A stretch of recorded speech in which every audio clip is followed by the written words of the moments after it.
that if we've got the setup right, let me clean this way. If we've got the setup right, you should be able to see everyone who's in the room. If you put your setting on gallery at top, or what's the other one, Stuart? Large gallery. Or large gallery. Either gallery at top or large gallery should allow you to see the 6 chairs here. Please put something in the chat if you're struggling. So I'm just going to start by saying a little bit about what to expect. First of all, I'm Dasha Nichols. I'm a child psychiatrist. I'm delighted to welcome. We had 70 people express interest in the event. I think we've got well over 30 already online.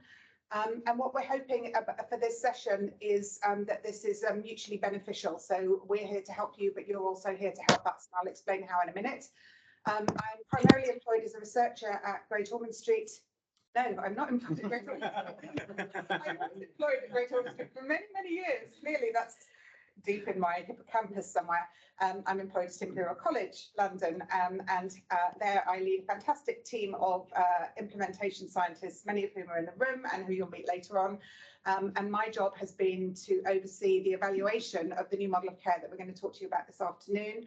I'm also jobbing eating disorder psychiatrist, so I have a vested interest in in some aspects of the clinical model of care as well. So that's an introduction to me. As we go through, I'll ask each person to introduce themselves as part of the conversation. So we won't do all the introductions at the beginning. I don't know if you have any of you have already had any information about the Best for You model, but I'm going to start by asking Chris Cheney, who's the CEO of Tell West, charity where the whole idea started, to talk a little bit about the Best for You model. But before I do, just to let you know what to expect this afternoon, we have a series of reflective conversations, I think is probably the best way of putting it. So after Chris has done his introduction, I'm going to interview each of the subgroup leads, and there have been 4 subgroups within this model of care, just to ask them what their thoughts and experiences have been. Hello, Frances, want to join us? Frances rushing from her last meeting. Their experiences have been of trying to implement the model of care over the last couple of years, and their learning points from it.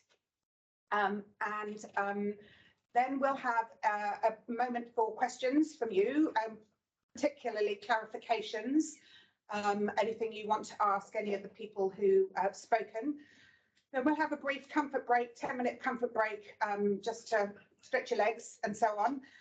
After that, members of the implementation team will feed back our observations so far of the challenges and facilitators and observations of implementing Best for You, and some of the research that we've done so far about the needs of young people from the perspective of mental health crisis, which is what the model is all about. And then we will break you into random groups, and this is where the reflective team element comes in. So you'll be allocated on teams into groups, and what we'd like you to do in those groups are comment first of all on what you've heard. I'll give the instructions again later on. Comment on what you've heard, but also think about challenges in implementation in other settings, because one of the tasks of the evaluation is to break the model down into its core components and fully understand how it can be scaled up across other NHS settings. So that's the task. You'll be all functioning as a reflective team, for those of you who are family therapy trained, later on in the afternoon.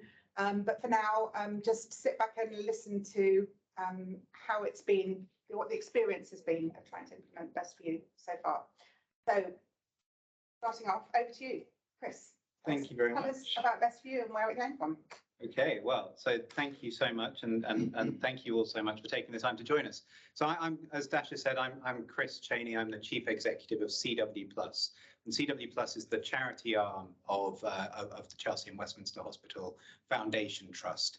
Slightly confusingly, I wear a couple of other hats as well. I also sit on the board of the Foundation Trust here, and I'm also one of the co-leads for innovation, which is relevant to how this entire program started to come into being.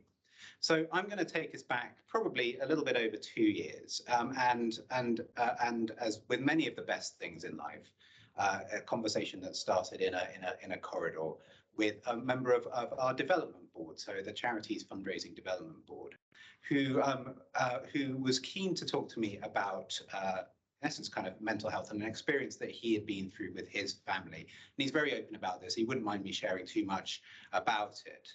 But basically, we'd come to the end of quite a big campaign, a big redevelopment campaign here at Chelsea and Westminster.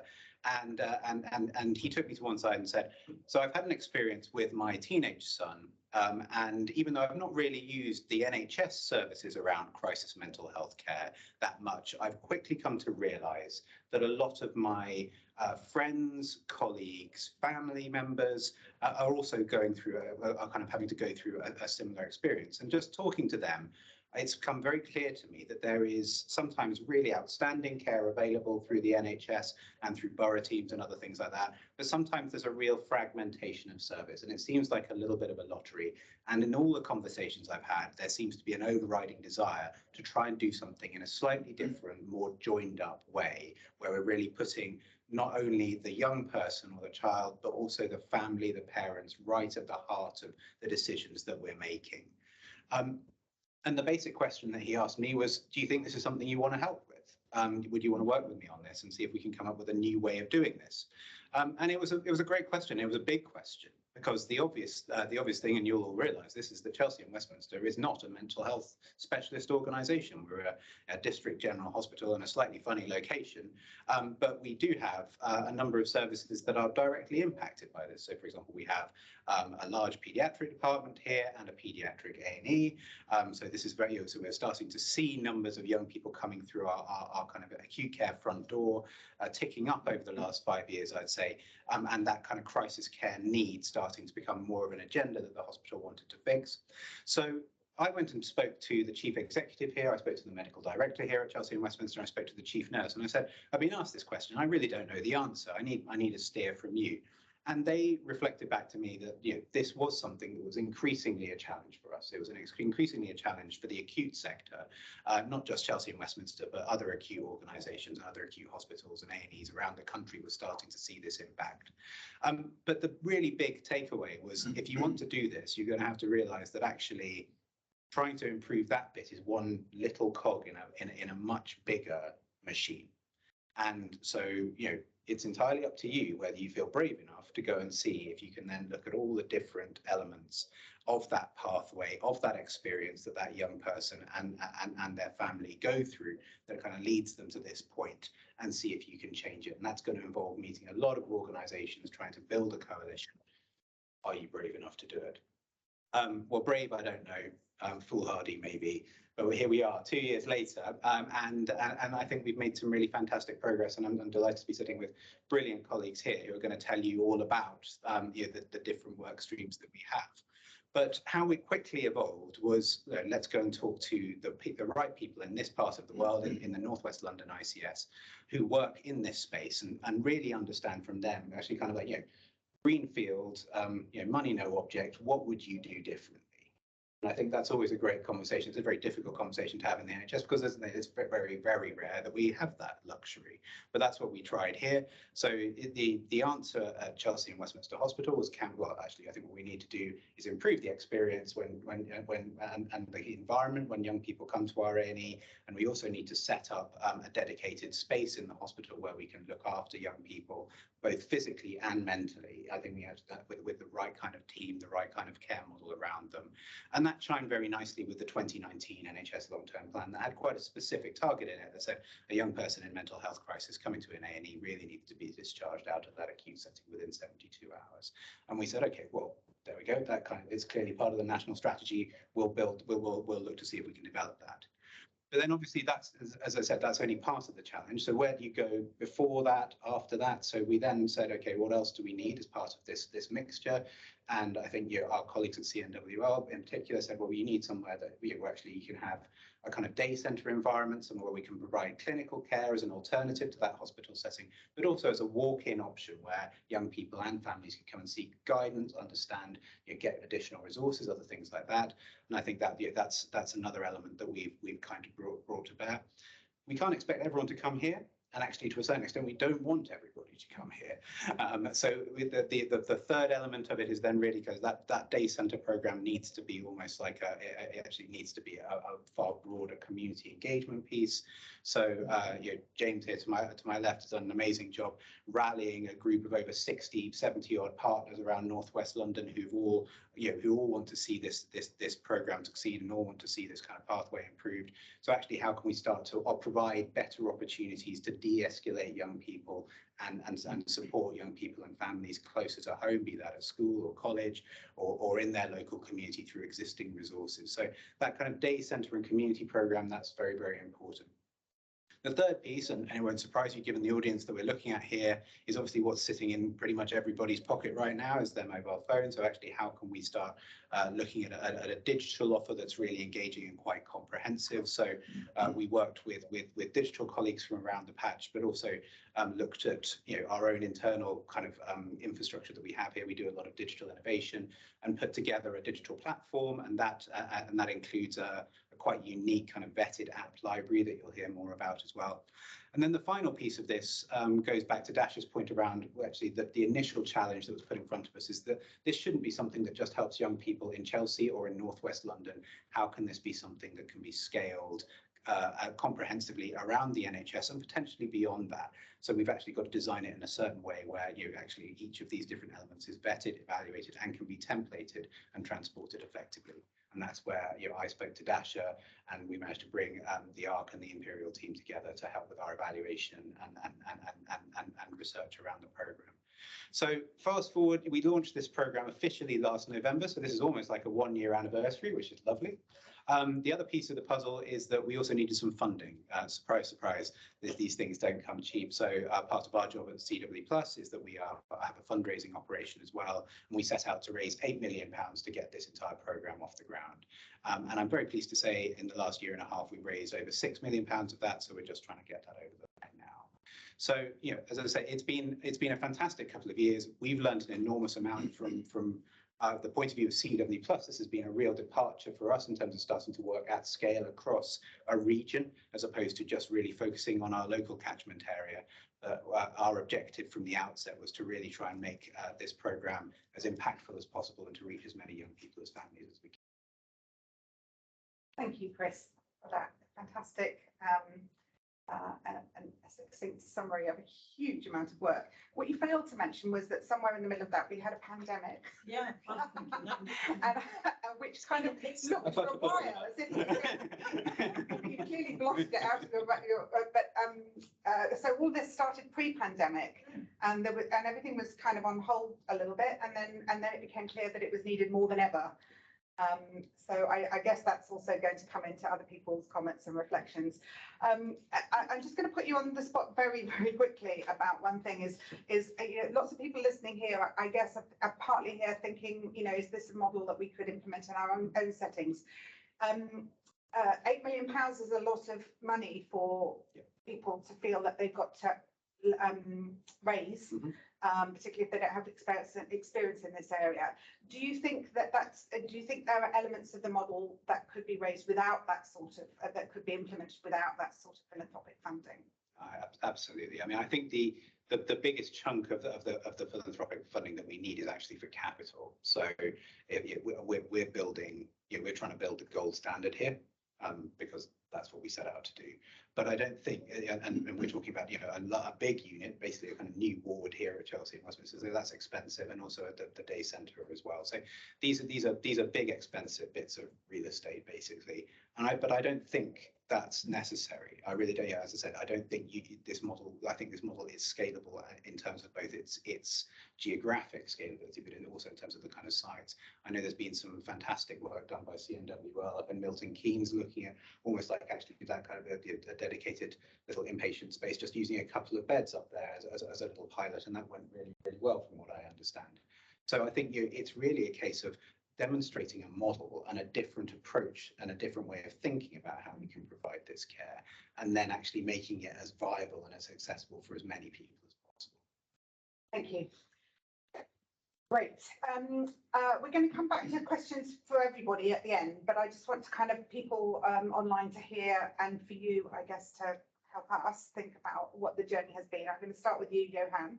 Could you start with just telling people a little bit about your role, first of all, and why you ended up leading the development of the digital hub as it's known? Thank you for that. Sure. So I'm a psychiatrist and I'm clinical. Introduce yourself. Sorry, I didn't introduce you. So, I'm Johan Riedlinghuis and I'm clinical director for the CAM services in the West London Health Trust, and I'm also the clinical director for the North West London CAM still for wider collaborative.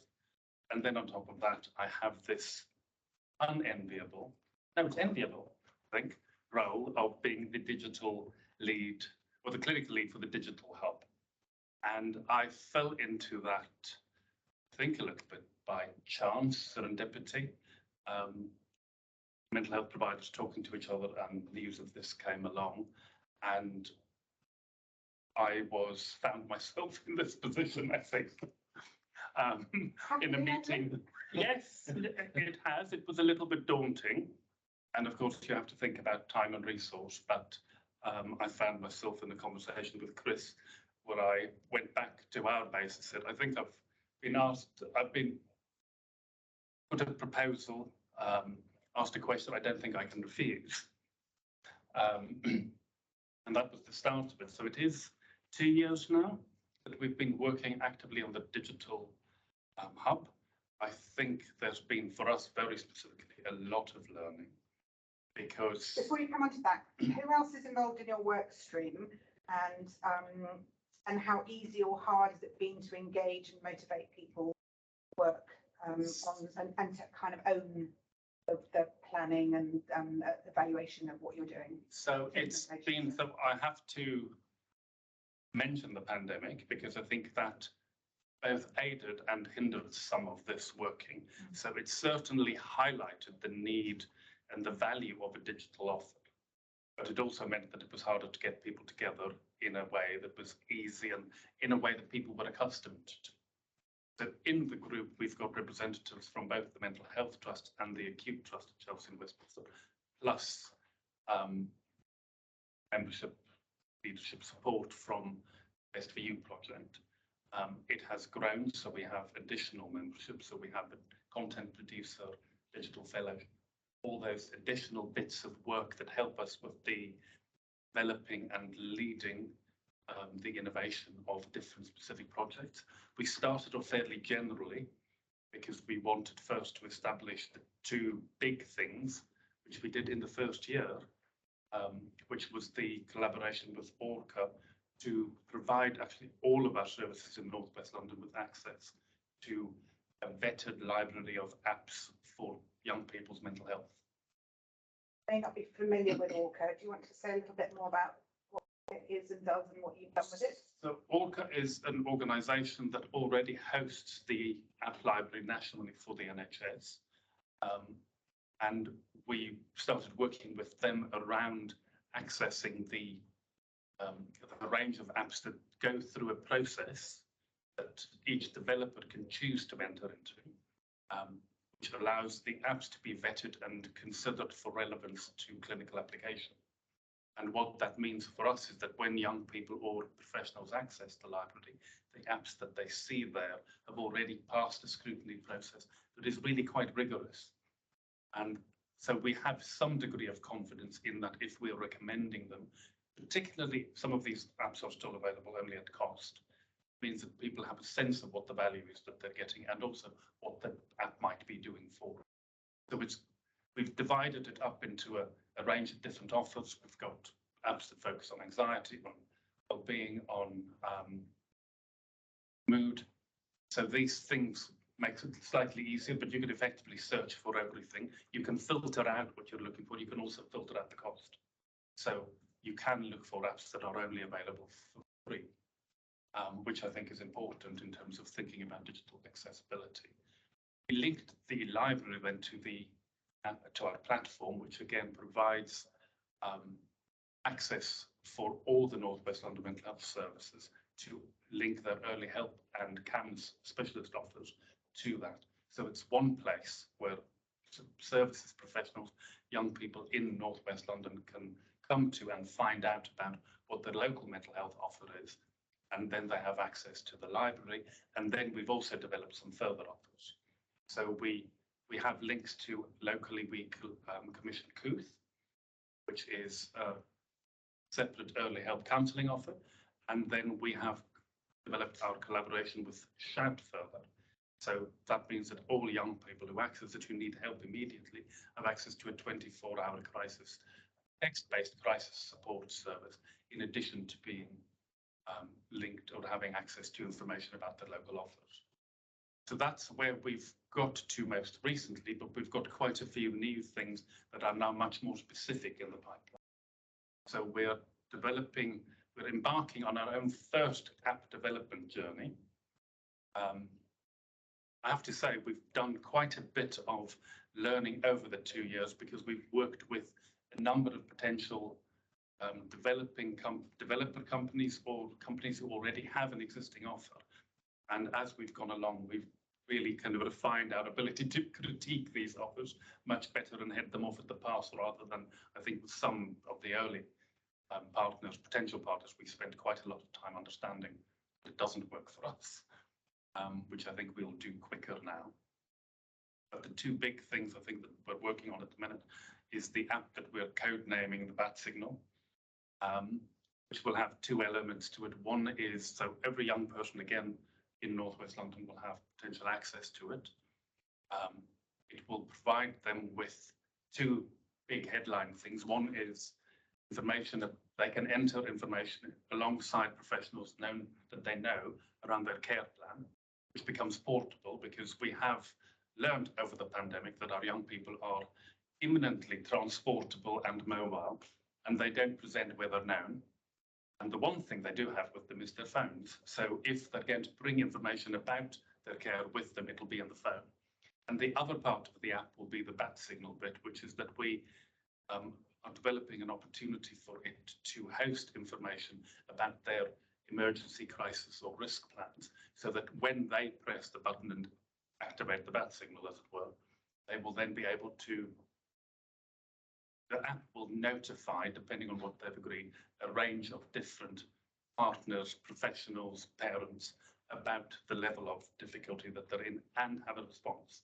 And so it might just be a text to mum to say, go and find or go and talk to the young person, or it could be an email to the local CAM service to let them know they need to make contact the next day, or it could be dialing them through to Shout to have actual crisis support immediately, particularly if it's unusual, unscheduled hours. So there's a range of things. Trying to work that out and making it interoperable with all the different IT systems, I think is going to be challenging, but I think we're still better off doing something and having something that young people can have portable than doing nothing. So those are the two. There's a couple more things in the pipeline that we're developing. So your element of the Best for You programme, perhaps more than the others, is immediately evident how it's scalable. The Best for You Orca platform is already accessible across the country. What you talked about kind of linking it to the community mental health services offer and so on, is that just at the moment North West London, or is that something that could be already implemented in other areas? So I think the digital project is imminently scalable and it's sustainable financially, I think, potentially. I think we've got to do a bit more work on that. But certainly as we develop apps, providers will be wanting to work with us, and actually either the app can be sold off to other, and the income comes back to us, which means we can use it and reinvest in further developments. But certainly once the app is available, it's available everywhere, so other services will be able to use it. Similar with some of our other development opportunities, I think we can scale it as big or as little as you want to go. And it doesn't take a lot more investment to go bigger with digital, because it's the same service, it's the same host. So you just expand your access to the information hosted on it. Apart from the pandemic, any other major obstacles that you hit on your journey? Well, yes, I don't know that it's an obstacle. I think it's just that we've got to understand that we're making big changes, and we're asking clinicians to make big changes, because all our professionals, mental health professionals, are used to making care plans and risk plans, but they've got to insert a new heading into the plan, which is digital, because every young person now has an extra component to how they might expect to be supported while they're away. And that's the digital bit. What we do already across North West London is every young person referred to specialist CAMS, in the acceptance letter, they get information back about how to access with the QR codes for the app library, for Shout, Couth. So while they're waiting, because waiting is an issue for us all, they have access to some support to wait better. Again, these things are all imminently and easily scalable. So that's But I already think- integrated into the care pathway. So it's already there. Yeah. We've been doing quite a lot of rollout, but more is needed. With individual clinical services and teams, it becomes quite granular now, because we need to look at how individuals start to use the app library better, because we can use it to digitally prescribe apps. And once we've got specific relationships with particular app providers, we might be able to secure it. This is where the charity might come in terms of funding some of those licenses, which we can, by prescribing it, you push directly to the phone of the young person, which means they can get it and you know that they've got it. You might not know how much they're using it yet, but you will know they've accessed it, that they've downloaded, and that they've opened it. So it gives you a different idea. But as we know, starting to use an app isn't the same as continuing to use it. And I guess one of the things that's going through my mind, I know Best Views talked about, is the role of volunteers and other kind of what I would call relatively lesser trained clinicians to support, for example, guided self-help interventions and so on and so forth.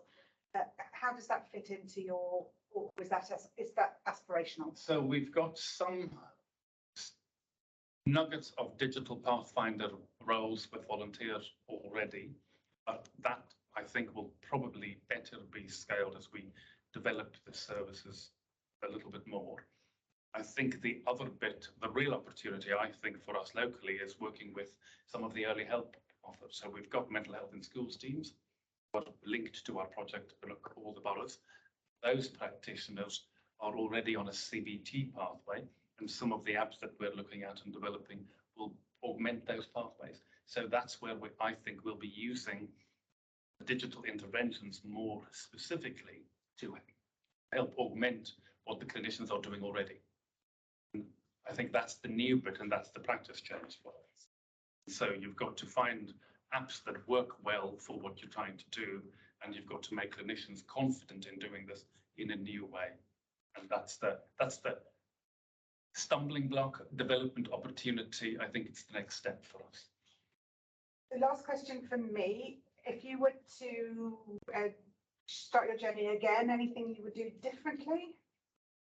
I think probably what I would be is I would be a lot more confident. I think we were it was all very new, and I think we could probably be a bit more confident about this being as likely to be successful as it felt it would have been from the start, because I think that bit was there was a lot of caution, and I think what we've learned is we could have been a lot more successful.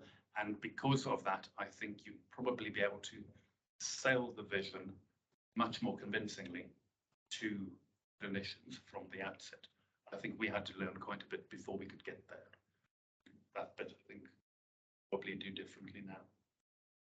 The rest of it, I think, I'm not sure we would do anything differently. I think we've done an awful lot in 2 years. I'm looking at James because we've been doing it because we've been in each other's pockets along with some of the other SVU professionals. And I'm not sure, I think that, yeah, I'm not sure we would do anything else that differently other than being confident sooner we can do. And you've already given us a bit of a vision about where it's going, Yeah. so I'll pause there.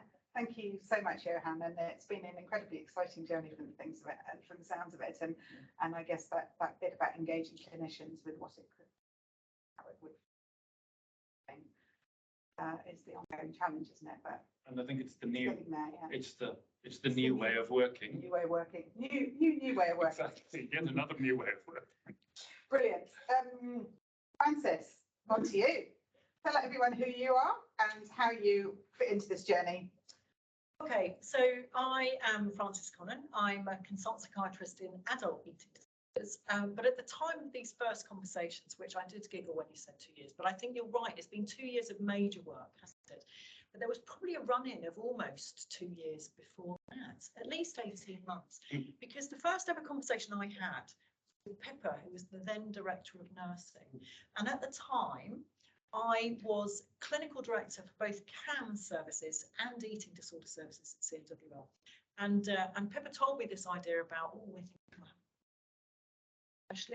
specialist adolescent ward. And that's where the thinking started with. And I said, oh, if you're going to do that, can we please have a day patient space?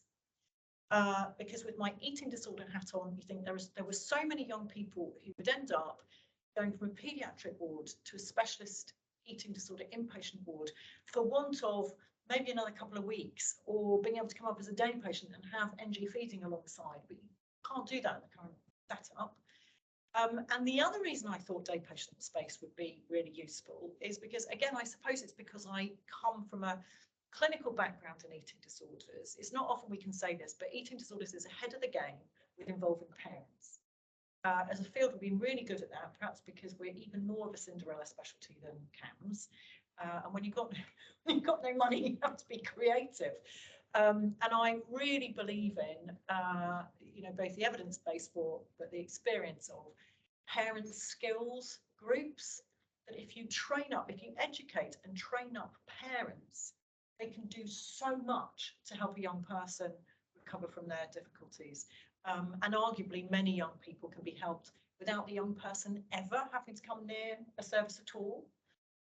So that felt like a really, if we can get that space where we can do parent groups, a space where we can run day services for young people with eating disorders. So tell us a bit about the work stream, who's involved, how's it been getting everyone on board? Well, so I think actually one of the things that the pandemic helped with was all our meetings have been on Teams and Zoom, which it would have been phenomenally difficult for me to consistently meet without that. Actually, that made it really, really possible. Who else is on the group? There's a bit of everything in the way that we need to. I suppose that's one of the things I would say about this, is that one of the challenges is working across the different organisations, the different cultures. And it is not by coincidence that we three are CWL, West London Health Trust and Shell West. There's been a very thoughtful and careful, I think, sharing out of responsibility for different elements of the programme in order to promote collaborative shared working. Because I would say that's been the biggest challenge, because our organisations have different cultures, different perspectives, different ways of thinking about them. So in every work stream, there needs to be, people from each of those perspectives. And the people in the work stream has changed over time as the needs have changed. So Saskia is now central of late to us. She's online. Hello, Saskia. Saskia's been so central because, there's been so much about estates and facilities in the last little bit. And I'm guessing, actually as time progresses, Saskia will probably drift off a little bit and become a very significant part of the inpatient group. I answered that question. Yes, you absolutely have. I think you've begun to allude to the kind of what the journey has looked like. I don't know if you want to say more about that, kind of breaking it down into the steps of implementing it and what the engagement piece of work was. Yes. But I guess specifically, have you ended up where you hoped or intended to end up, or did things get deviated along the way? I think things changed enormously along the way, but what are the challenges? I think the challenges are, again, with different organisations, we have charitable money that can initiate the build, the capital costs, launch, but we need to provide a collaborative money to fund the ongoing care. That takes lots of negotiation, doesn't it? Oh, we had some problems along the way. And again, it's perspectives, it's ownership, it's, you know, trying to, you know, really convey what is this about, where the value is going to be. We thought, for example, there would be value in including people with medically unexplained symptoms as potentially using the day programme, because what the day programme fundamentally is an integrated paediatric CAMHS approach. So we were trying to think that there may well be other groups of patients who need exactly that sort of approach. And actually medically unexplained symptoms is I think, one area that has really poor services in most areas. You're expected to attend an outpatient appointment, you're chronic fatigue and can't get out of bed, or a wheelchair user, and you know, so actually I think that is a group that could be helped. We haven't been able to agree the funding for that. But, you know, these are things we can look at over time. I think the biggest thing that changed was that I guess originally we were really, well, we were conceptualizing the, you know, parent skills groups and things as being something that would run as part of this.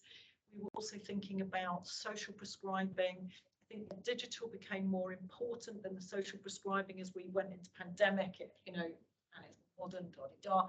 So there's now a separate work stream that is a community bit, which I actually think works better than trying to think about these two very diverse things together.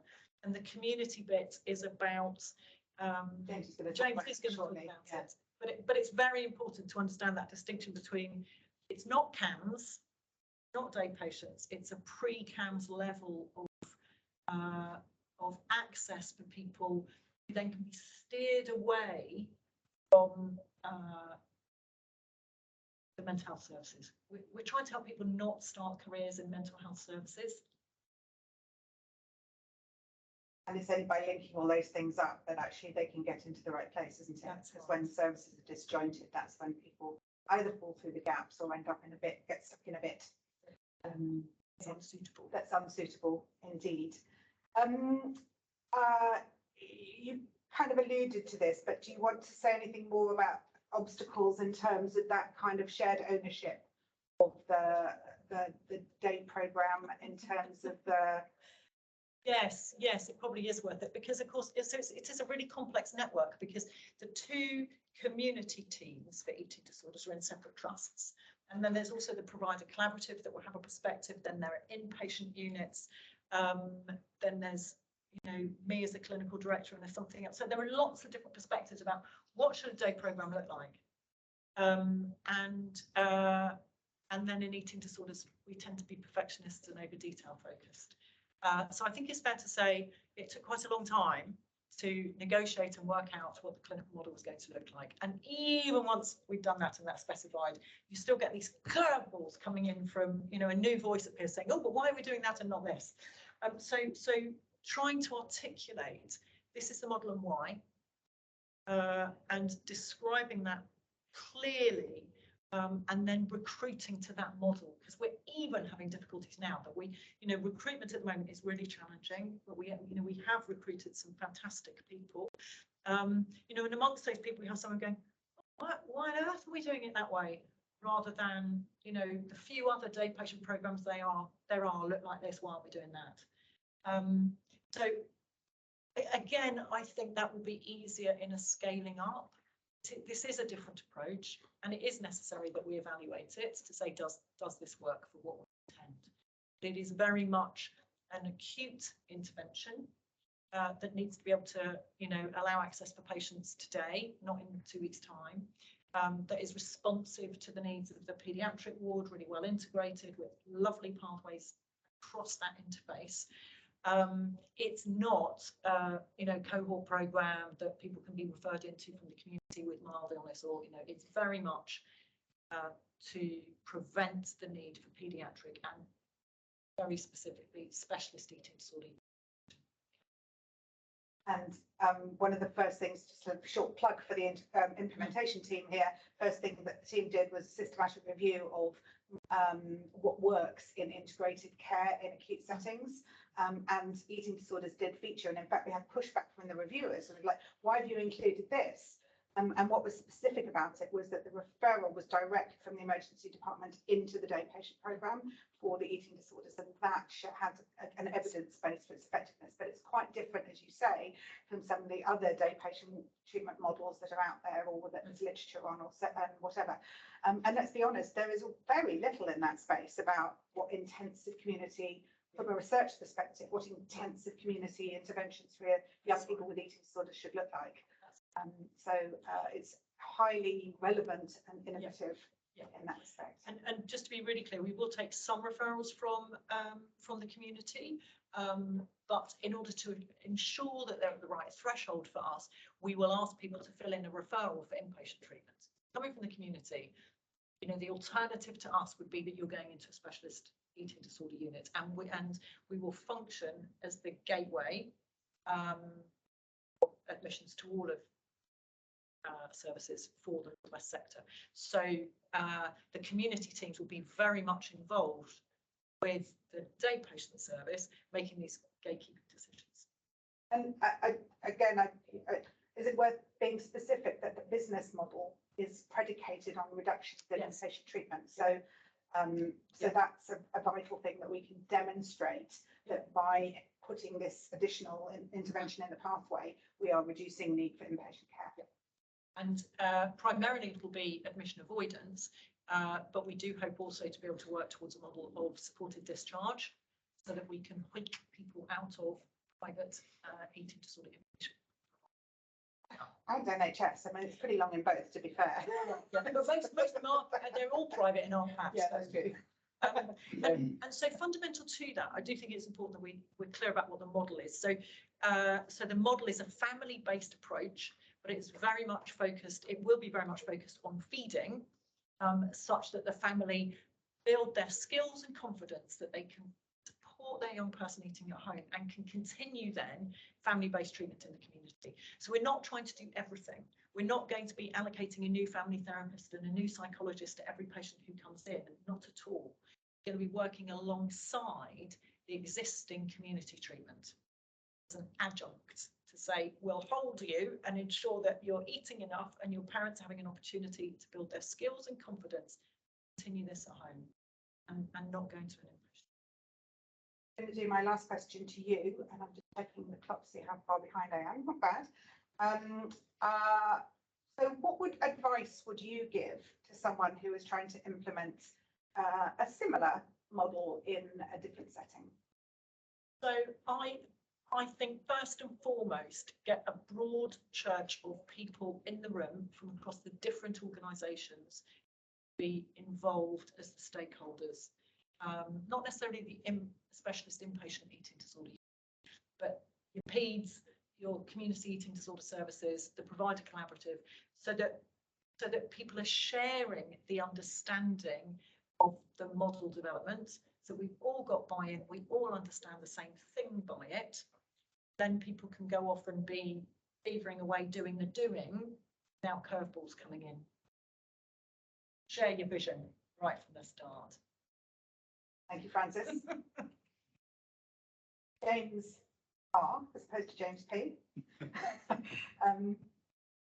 Your turn. Tell us who you are, what you're doing here, where you fit in. So I'm James Ross. I'm a paediatric consultant here at Chelsea, and I'm the clinical director. I rather like Johann's answer that makes Chris sound like some sort of mafia boss. He made me an offer I couldn't refuse. To some degree, that's true. Pre-pandemic, I mean, we've had at Chelsea, we've had an adolescence unit in the past. We've been able to provide a sort of strong adolescent service. But I think pressures from various different areas have meant that I think we were still providing a good service, but we've fallen short of that sort of aspirational service we wanted. The increasing pressures meant we were seeing bigger waits in the emergency department. We were seeing more pressure, perhaps a slightly sort of less satisfactory performance on the ward for managing these patients. And a sort of feeling that we could both sort of staff the area better, we could get better links with all the surrounding services, and that we can actually get a better environment for all these young people. So I think it came along at exactly the right time. I mean, the pandemic, you're right, we can't ignore it. I mean, that put more pressure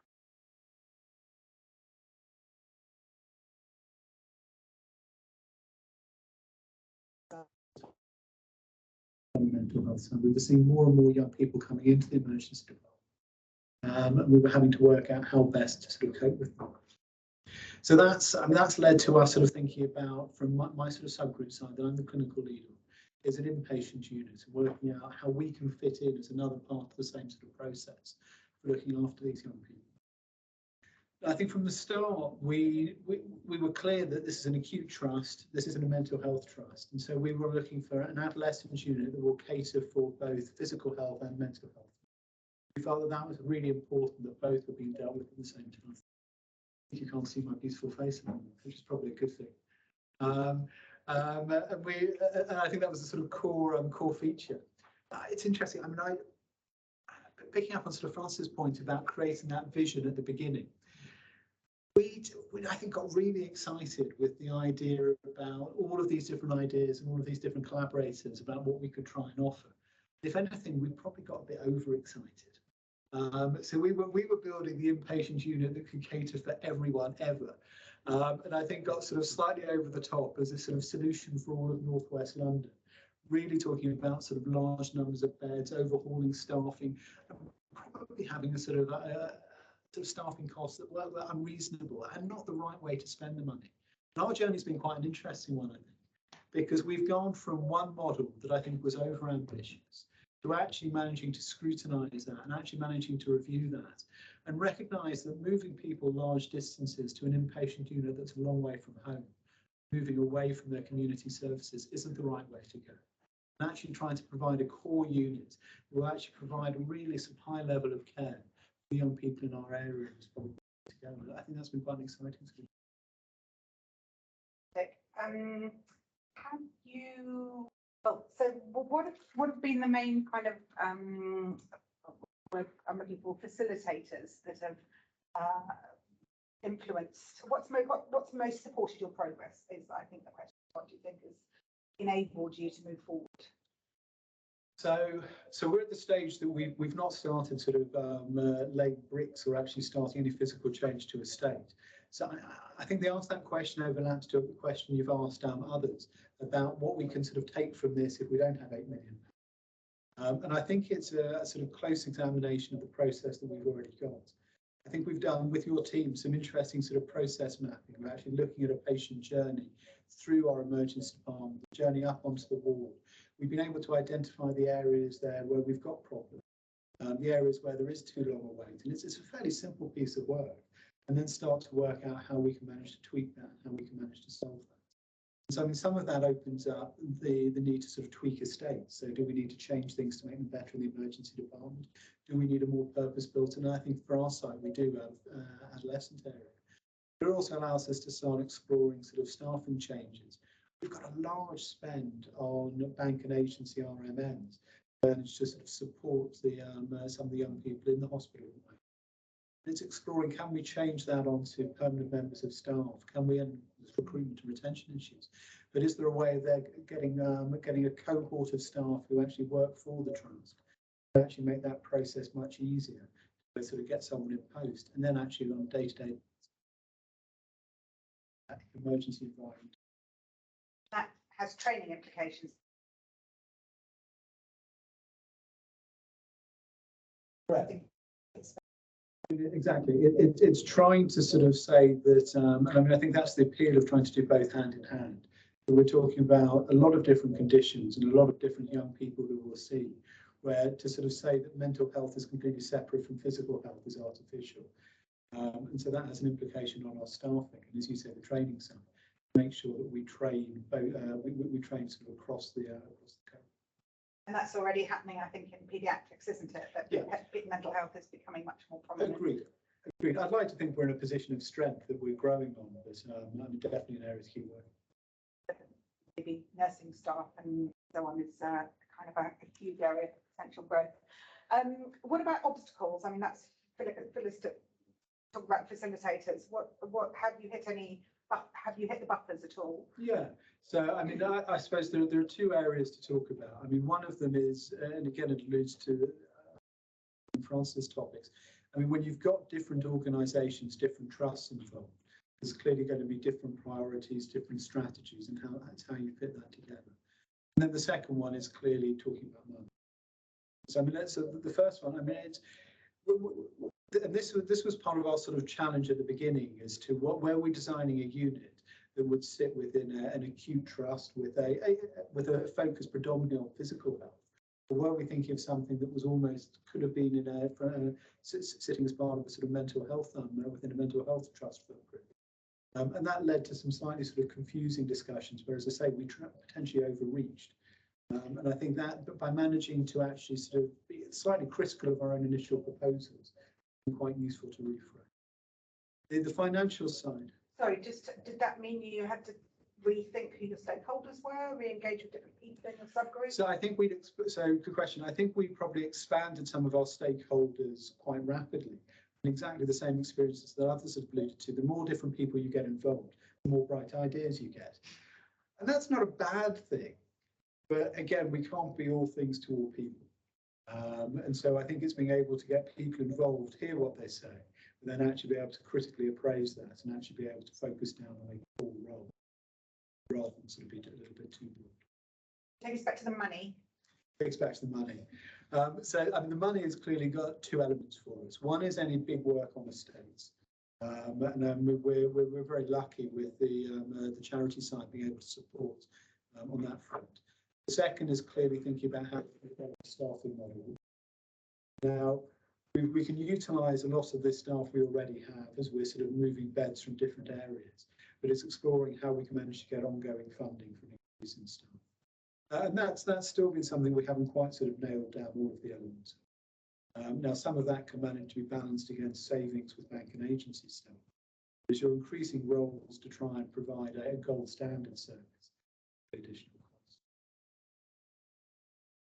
Thank you. So looking forward, envisaging the next 12 months, where do you expect to see tangible improvements, developments? Yeah, so I suppose let's think about it in two areas. So one, I think, is taking advantage of our newfound links we've got with different organisations. So we can actually change processes before we've had any change to a state. We can get some of these referral routes and pathways, these patient journeys being a little bit more smoother and more functional than they are at the moment. And I think that's something we definitely look to get into. The big question is, can we manage to sort of start work on the actual sort of unit itself? And one of our challenges we have on the Chelsea site is that it's sort of rather landlocked. We can't build another extension, which makes it a bit harder. So there's working out exactly where we can manage to sort of place the unit. And so, I mean, I would hope that we're in a position that we can actually sort of get that nailed down, sort of starting work. Anyone in your situation 2 years ago? So I think two things. I mean, I think one is really evaluate your own service in quite some detail. I mean, we've learned a lot about ourselves by reviewing the patients we've got coming in already, by reviewing in some detail every single step on the process. I mean, that's sort of relatively cheap and easy, but I think extremely useful. The second one, as I say, in terms of getting that opinion, I definitely throw the net wide to get all of your stakeholders on board. But I think it's try not to fall into the trap of being all things to all people. Work out what your focus will be and narrow down. James. Last but not least, James P. So I'm. Introduce yourself and tell us how you fit in and. Okay, so I'm James Porter. I'm Director of Major Programmes at CW Plus, which involves a whole sort of array of things. But for the purposes of Best for You, I am, I guess, the sort of overall lead, and then I've taken on this role of leading the community side of the programme.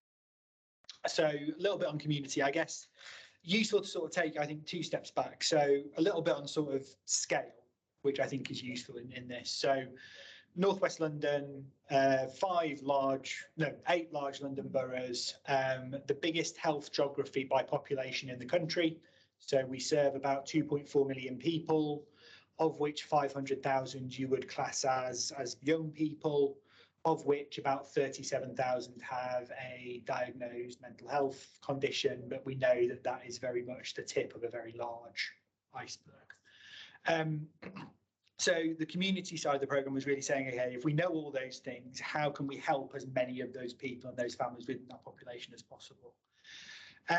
The second thing I think to sort of start off with, which has sort of fed across the whole programme, but I think is particularly important with the community, is the engagement work that we've done throughout the sort of design and setup of this. So I think in total now we've spoken to about 1,700, 1,800 young people. And for a lot of that, what we've purposefully done, with some, very notable sort of exceptions, the design of the day service, being one, is spoken to young people who have no experience of mental health services and young people who come from sort of cultural, demographic, ethnic backgrounds who don't always perhaps engage with mental health services the way mental health services would sort of want to engage with them. And that, I think, has given us some real clear insights about how we shape the whole programme, but specifically the community programme. And I think there were sort of three things that came across really, really loud and clear in that. Unfortunately, the first one was we don't always trust and or want to engage with the NHS. Therefore, going and creating NHS services and NHS offers that you expect us to engage with won't work. The second was, having said that, we do quite like the idea of being able to, on our own terms, access NHS accredited information and support. And this is where the digital has really sort of come in. And then the third was, we are a very, yes, London is a ginormous place, but we are very place-based within this ginormous place. So, we don't often travel outside of our borough. A lot of us may not travel outside of our postcode. Therefore, expecting us to engage with things that are 3-4 boroughs away is not something that we will do. So where did that lead us? That led us practically to the sort of the next bit of the North West London puzzle, which is across the patch, we have something like 600 charity and voluntary sector organisations, all of whom work with young people, all of whom, throughout the course of the pandemic, I think saw their population of young people start to, demonstrate and experience mental health difficulties more. Which for us then sort of said, okay, that's an opportunity, but how do we sort of maximise that opportunity? The biggest way that we've done that so far is through the digital. So Chris mentioned at the start, we have about sort of 70 of these partners within the ecosystem. About half of those now, if not a bit more, have had training on the digital and been onboarded as to how you use it, how you use the apps library, and how you can sort of use that in your day-to-day practice. And that's been really, really valuable. And we've seen quite clearly the more we have onboarded and got to know these organisations, the more we've seen the growth in the platform. So it's a sort of pretty clear relationship there. The second thing that we were then able to do is say, okay, who are some key organisations within this area that we can do some dedicated work with to try and impact young people or get young people to engage with things as much as possible. And that led us down sort of three main routes. So the first was education. So we have partnerships. There's 8 large universities and colleges and 18 schools across the patch. We have partnerships with, most of them or umbrella organisations that cover them. So we now do physical events at university freshers fairs or health and wellbeing fairs or just general sort of student union days, and we're developing quite close links with the health and wellbeing teams in universities, with the sort of student body leads who are then sort of doing some of that work and that dissemination of the digital for us. We know we can't engage with every single school, so the approach was, okay, is there an organisation that can do that for us? We're very fortunate that we found the National Grid for Learning, who have taken on the digital offer as their sort of mental health offer, which they then push out to schools on our sort of behalf. Second one was sort of social media. And again, through a lot of the engagement work, what we were able to do was really sort of hone down on who are our key sort of social media partners. And through that, we've been really, really lucky to develop a very good relationship with YouTube. YouTube, throughout the engagement work, came out in the top 2 of places that young people still go to for information, for support, for learning. But by YouTube's own admission, they don't always provide the best sort of quality of resources. So what we've done with them is we have this partnership. They've now formally commissioned us to start to produce some of their young people's mental health content, which is great for us because it gets the right sort of messages out there and the right sort of information out there, but also means that through that we can drive more people to the core offers, whatever that. And then the sort of third and final one was, you know, as with most places, we're very fortunate that there are sort of touchstone organisations within there.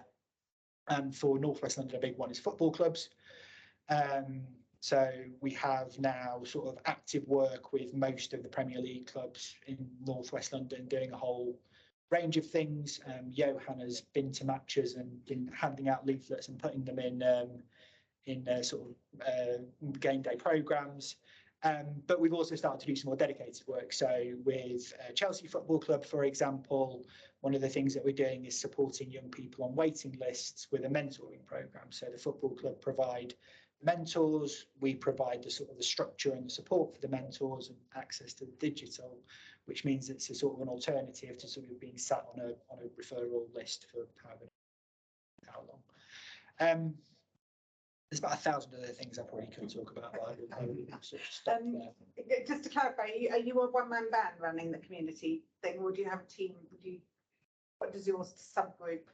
Who have you had to engage with to make some of this stuff happen? Because it's huge. No, it is big. So a lot of it comes from the digital. So the digital is the offer that we utilise the most. So we sort of do that. We're very lucky that we have a team of people that sort of come and do some of the events with us. So we have a sort of dedicated volunteering programme, and they've been really helpful and sort of supportive of, you know, going to universities, going to events. We have some people going to a digital festival in Hounslow on Monday. Some of the staff at CW Plus and some of the trusts have been very sort of generous in their time and sort of coming and doing it outside of their regular jobs. What we haven't done, unlike the other subgroups, is sort of set up a dedicated sort of subgroup work stream, because what we wanted to do, I guess, was draw on the experience of all of the others to sort of deliver the work instead of setting up yet another thing for people to go to. Yeah. So any top tips for people who are wanting to do something similar? What would be your advice? Don't be afraid. So I have yet to come across an organisation where I've sort of given them the best for you speech and they've turned around and gone, sorry, not for us. People, I think on the whole, certainly from a sort of an organisational level, want to engage with NHS accredited, NHS approved, NHS kite marked interventions, but don't always know how to do it or the best approach to do it, or they try and do it and hit a brick wall or a closed door or whatever it might be. But they also really want to help, and they know their populations, they know their local communities, they know the places young people are, they know the places that young people aren't, and therefore can do all of the work that we would only be sort of guessing at, if I'm being brutally honest. So I think my top tip is don't be afraid. The second one is probably don't sort of over complicate things. Don't bog things down in too much bureaucracy. Yes, have processes in place. Yes, check that they have the right sorts of processes in place, but don't try and overlay existing process and existing good work with additional layers of assurance and meetings and boards and reporting into this and reporting into that. Just make sure they have the fundamentals in place, and if they have the fundamentals in place, let them do what they're good at. You focus on enabling them to do what they're good at. That sounds like a bit of a tension between that kind of the need to have governance, enough governance in place to make sure that as you say, assurance or accreditation would be a stronger term for it, that you know, this is important and stands up and robust versus not having too much red tape.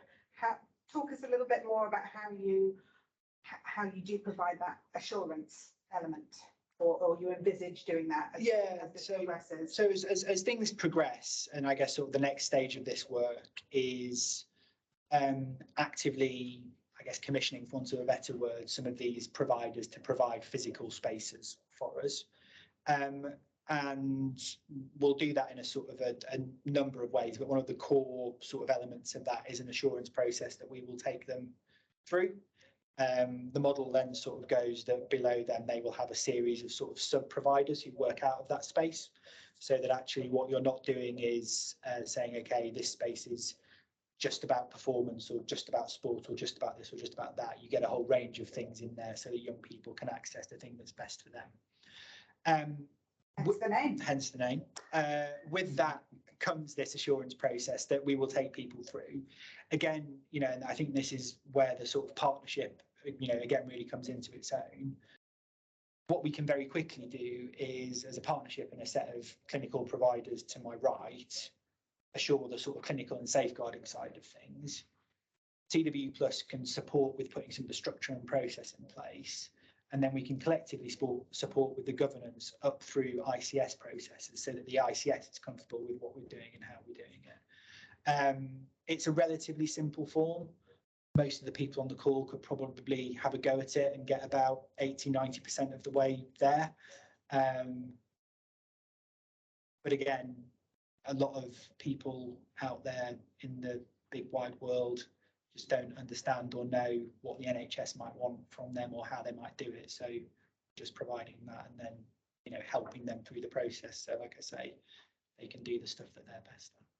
There'll be a blueprint there for others to emulate. Yeah. Fantastic. I'm almost dead on time. And from my agenda, thank you all so much. I think you've painted a really fantastic picture of what's been happening over the last couple of years. I think at the risk of stating the obvious, it's been incredibly complex to think about how to evaluate it, given there are so many moving parts constantly shifting. After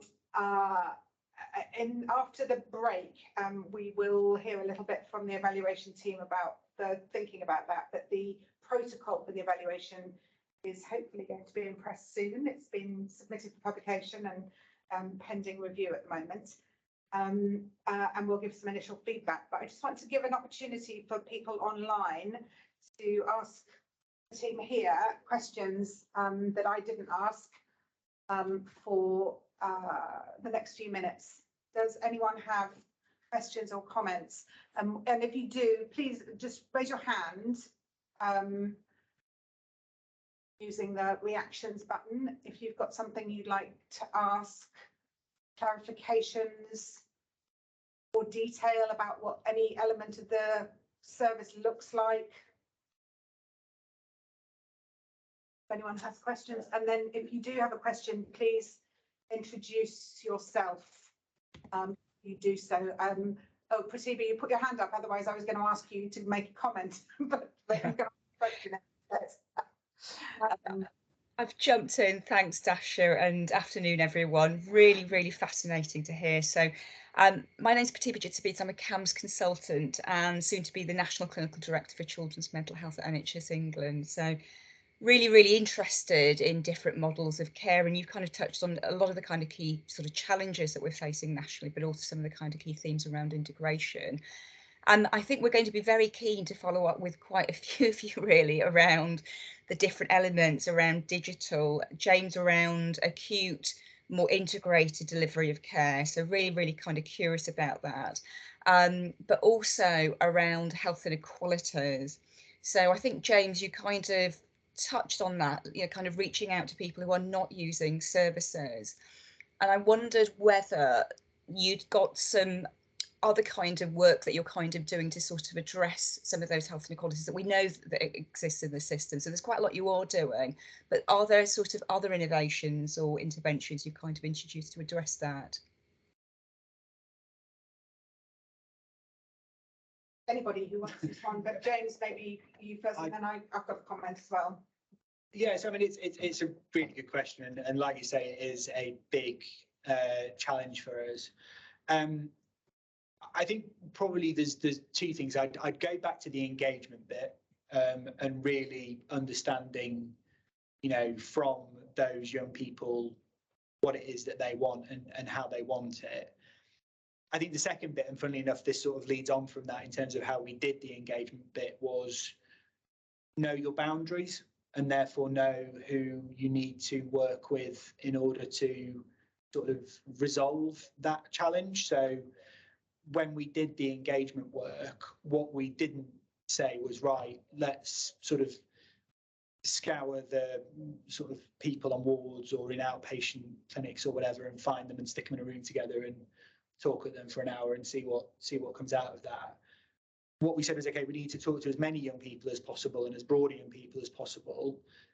We can't do that, who can? And we went out and found the right partner and word on the curb to help and support do that work with us.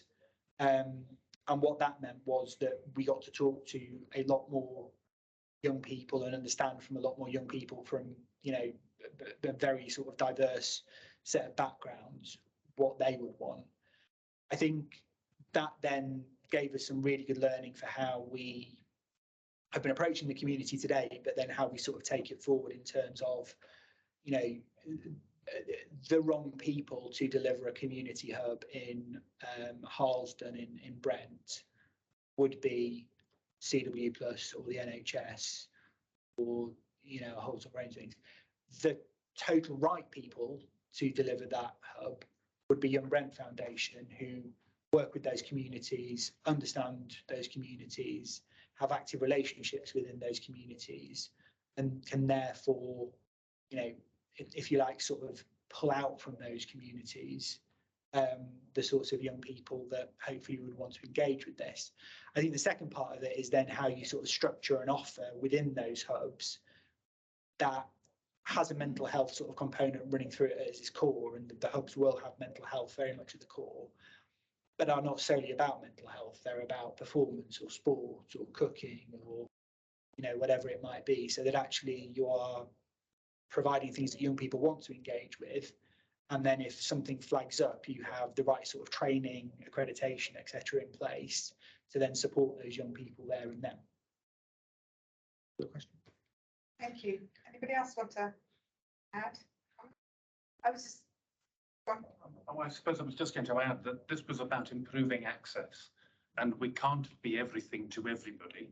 So by embracing all the digital work, we have to accept that we're not going to meet the needs of people who don't have the same level of digital access, but we can't do that with digital access. So I think, going back to James' point about knowing your boundaries, there are things we can do and things we can't do, and trying to do the bits we can do as well as possible is just as important, because if we improve access, then we're solving a problem. I think it's interesting how, as the digital bit has grown, it has given us access into things, so the engaged, enhanced community offer, which will mean that young people who don't have digital access may well be engaging through the other things. But what brings us there is all the digital stuff. The other point I wanted to make is how service user involvement, young people are embedded across all so there's young people and carers on the board, in the subgroups, so they're embedded in the process at every level, and particularly the social media content creation. Again, young people very involved, both driving some of the content, but also helping us, telling us what they want, they need, and what they find helpful. And so, just to emphasise that point there. Yeah, yeah. I was just going to add that obviously health inequalities is a kind of major driver.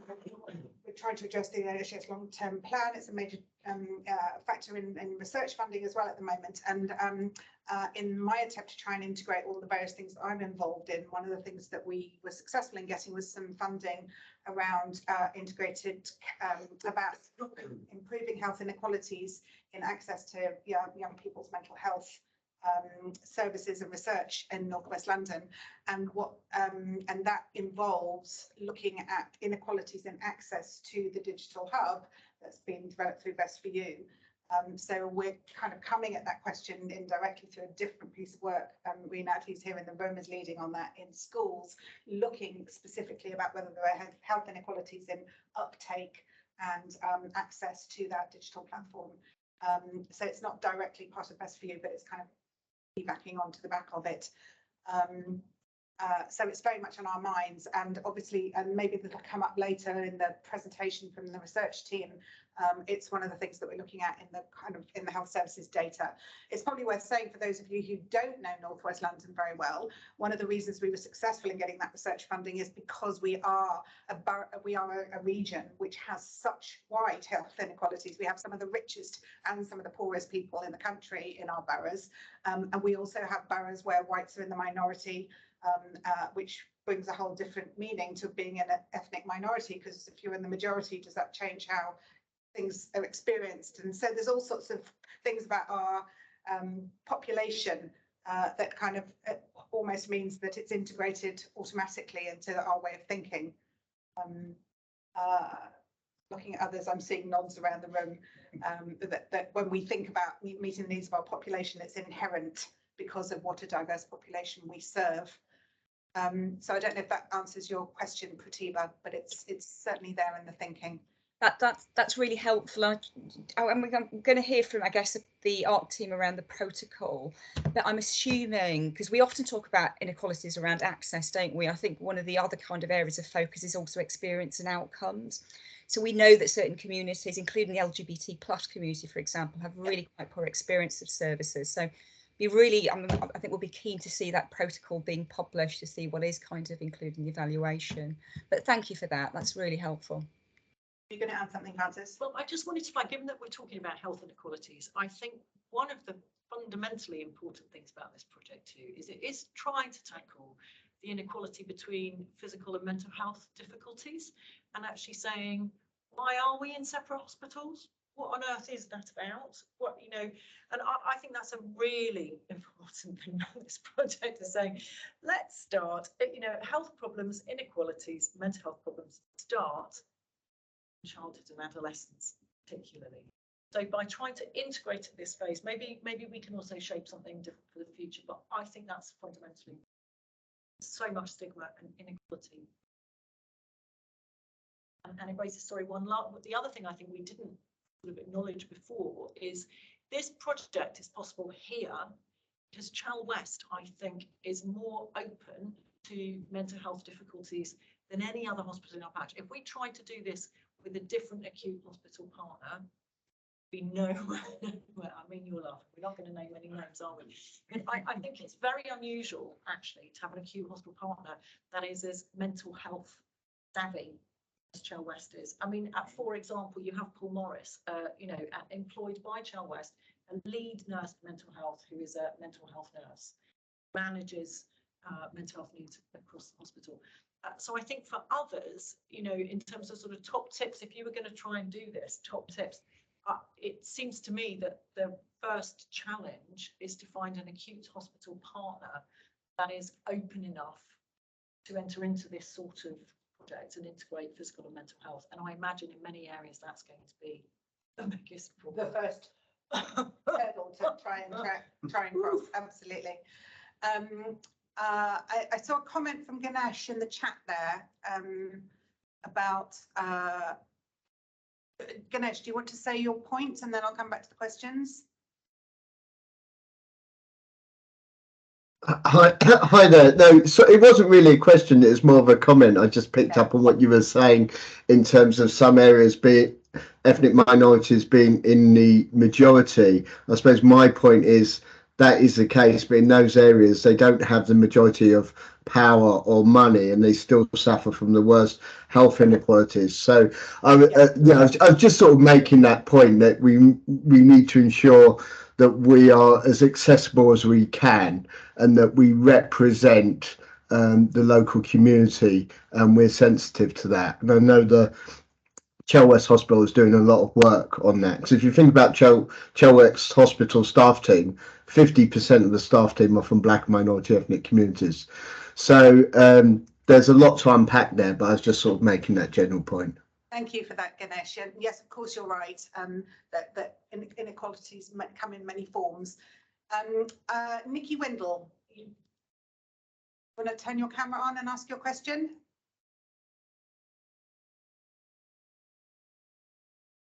Hello, hi. I'm Nikki Windle. I am a mental health nurse. I work as a matron substantively within an integrated care trust in Sheffield. So that's both acute and mental health services for children and young people. I'm currently working with the CYP national team in terms of the Quality Improvement Task Force. And also with what was the London Transformation Learning Collaborative in building a digital platform for access for staff, given the high prevalence of eating disorders and mental health issues in paediatric and acute settings. So I suppose the first issue is just a read across to the digital, really, and just to I popped in the chat the links for that. And I think this second question I had really related to digital again, because in both places I'm linked to digital, and one of the things we're looking to do in the Quality Improvement Task Force is to develop a digital experience measure for all inpatient CAMHS units.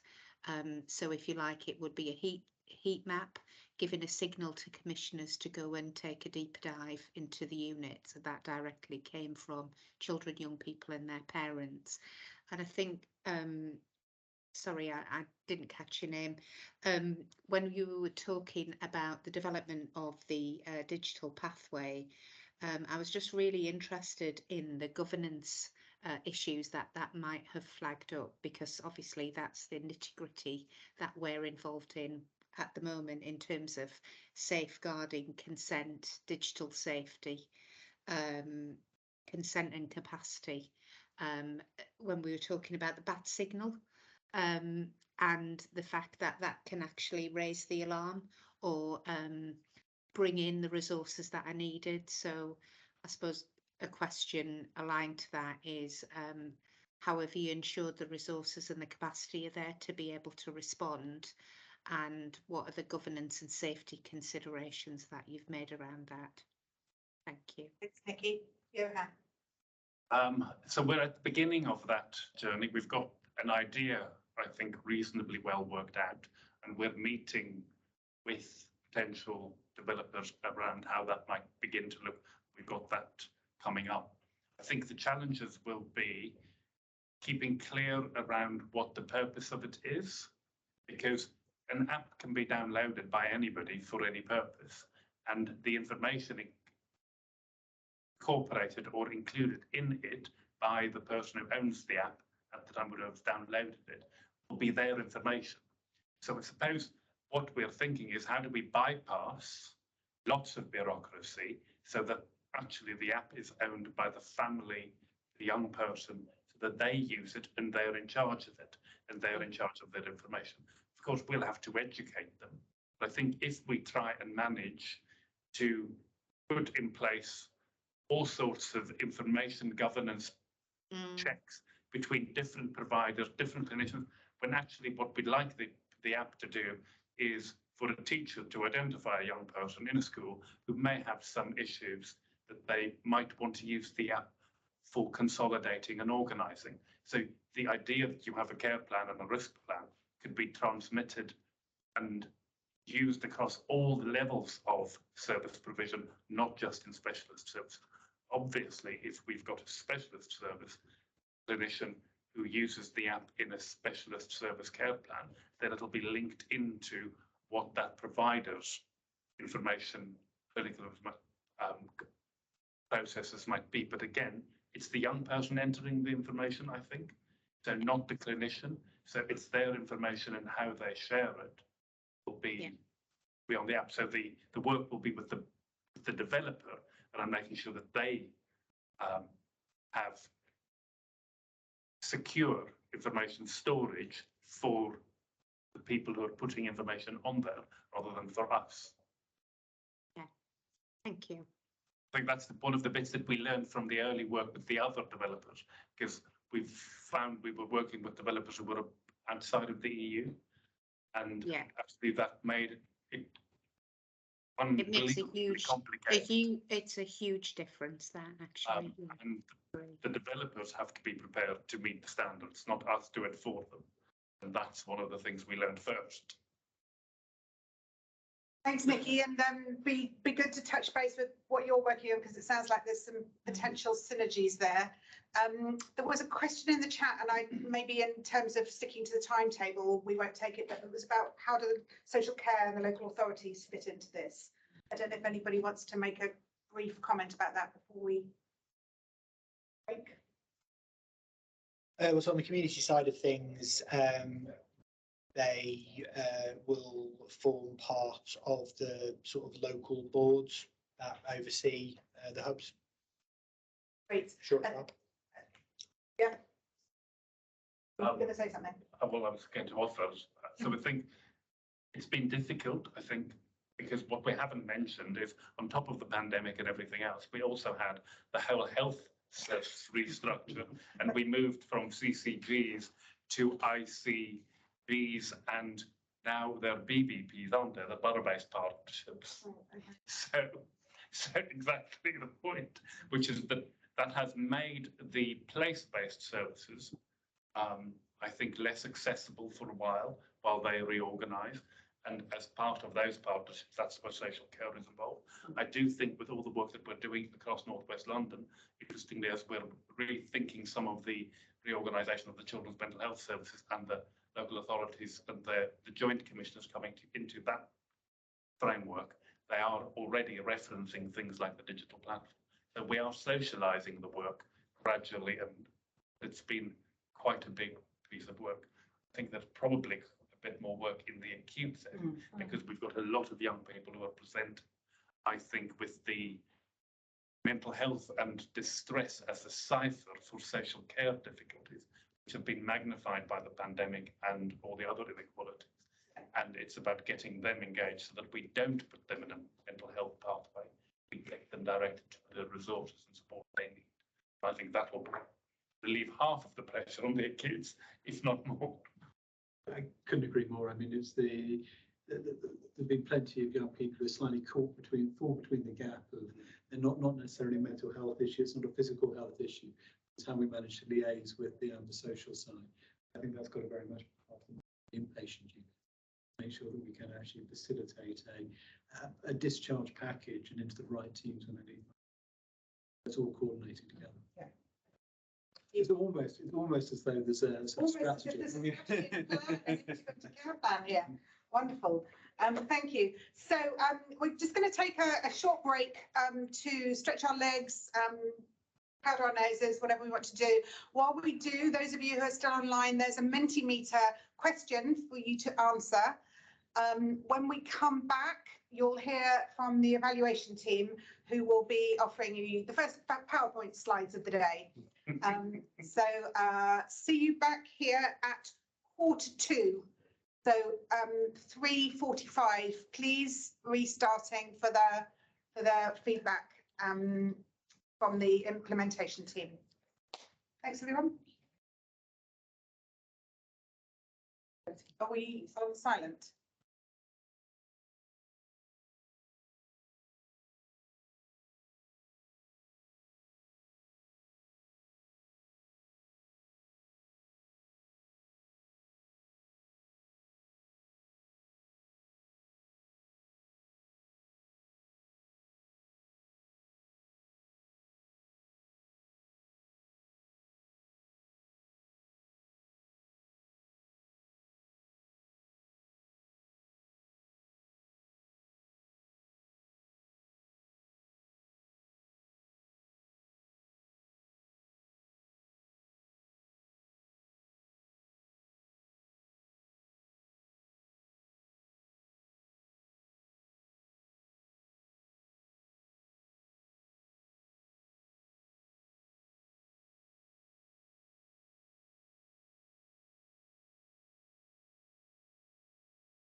So, welcome back everybody after the break. Hope you really enjoyed this morning.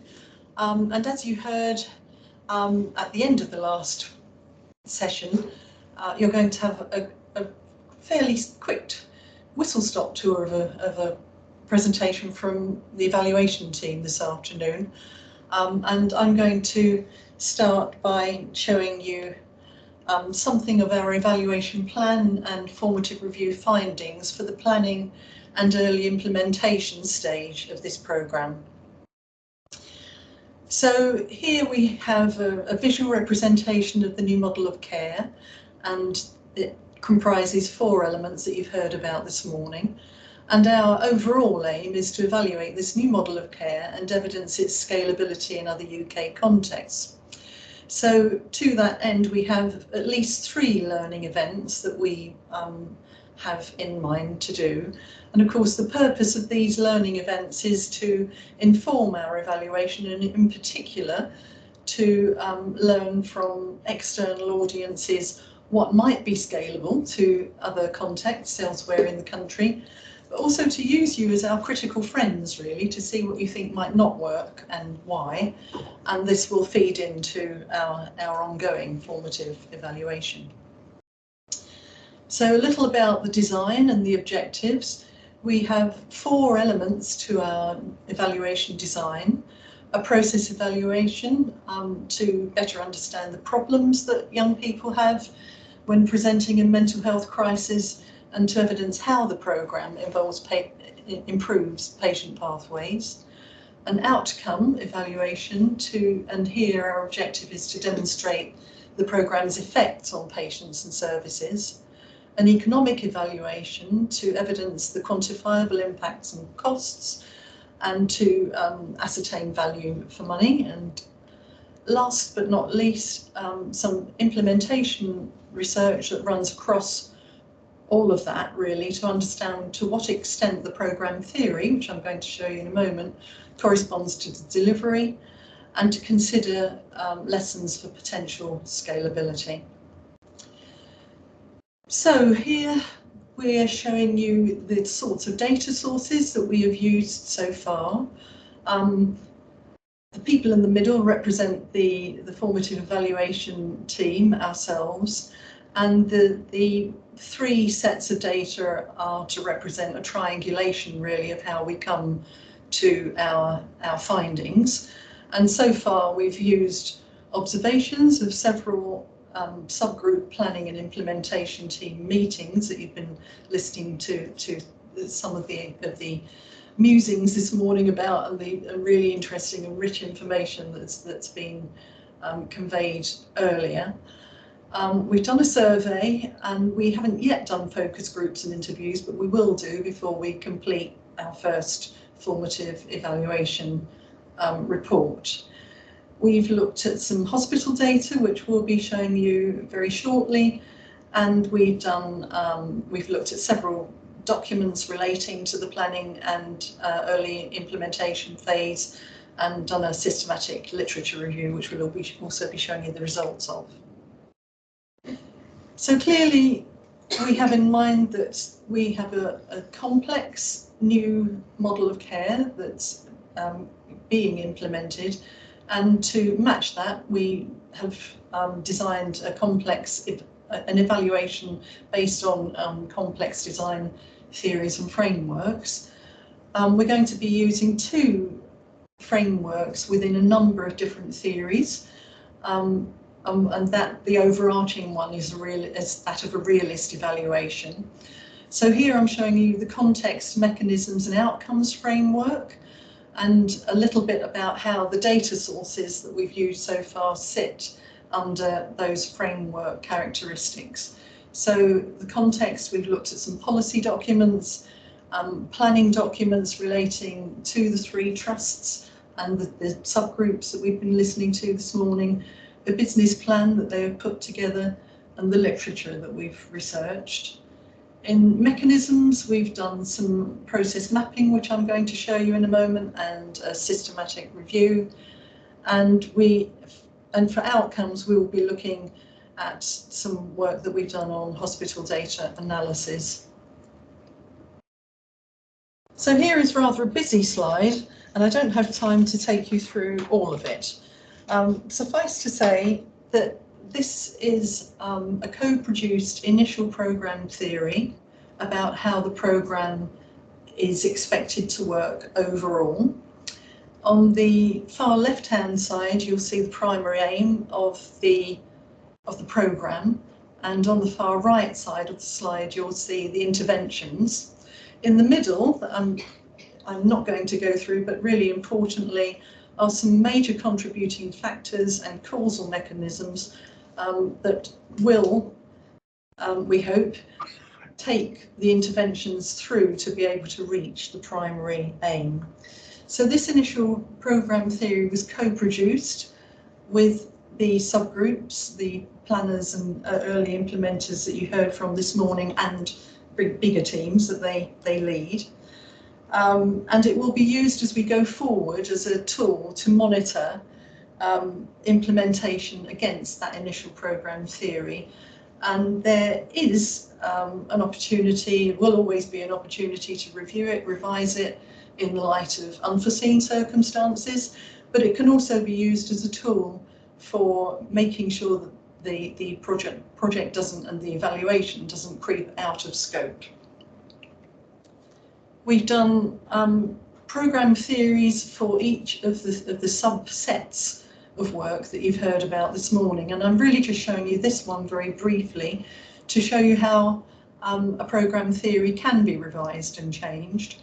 So this is for the day centre that you heard Francis talking about earlier on. Everything in black is the way this programme theory looked in February in 2021.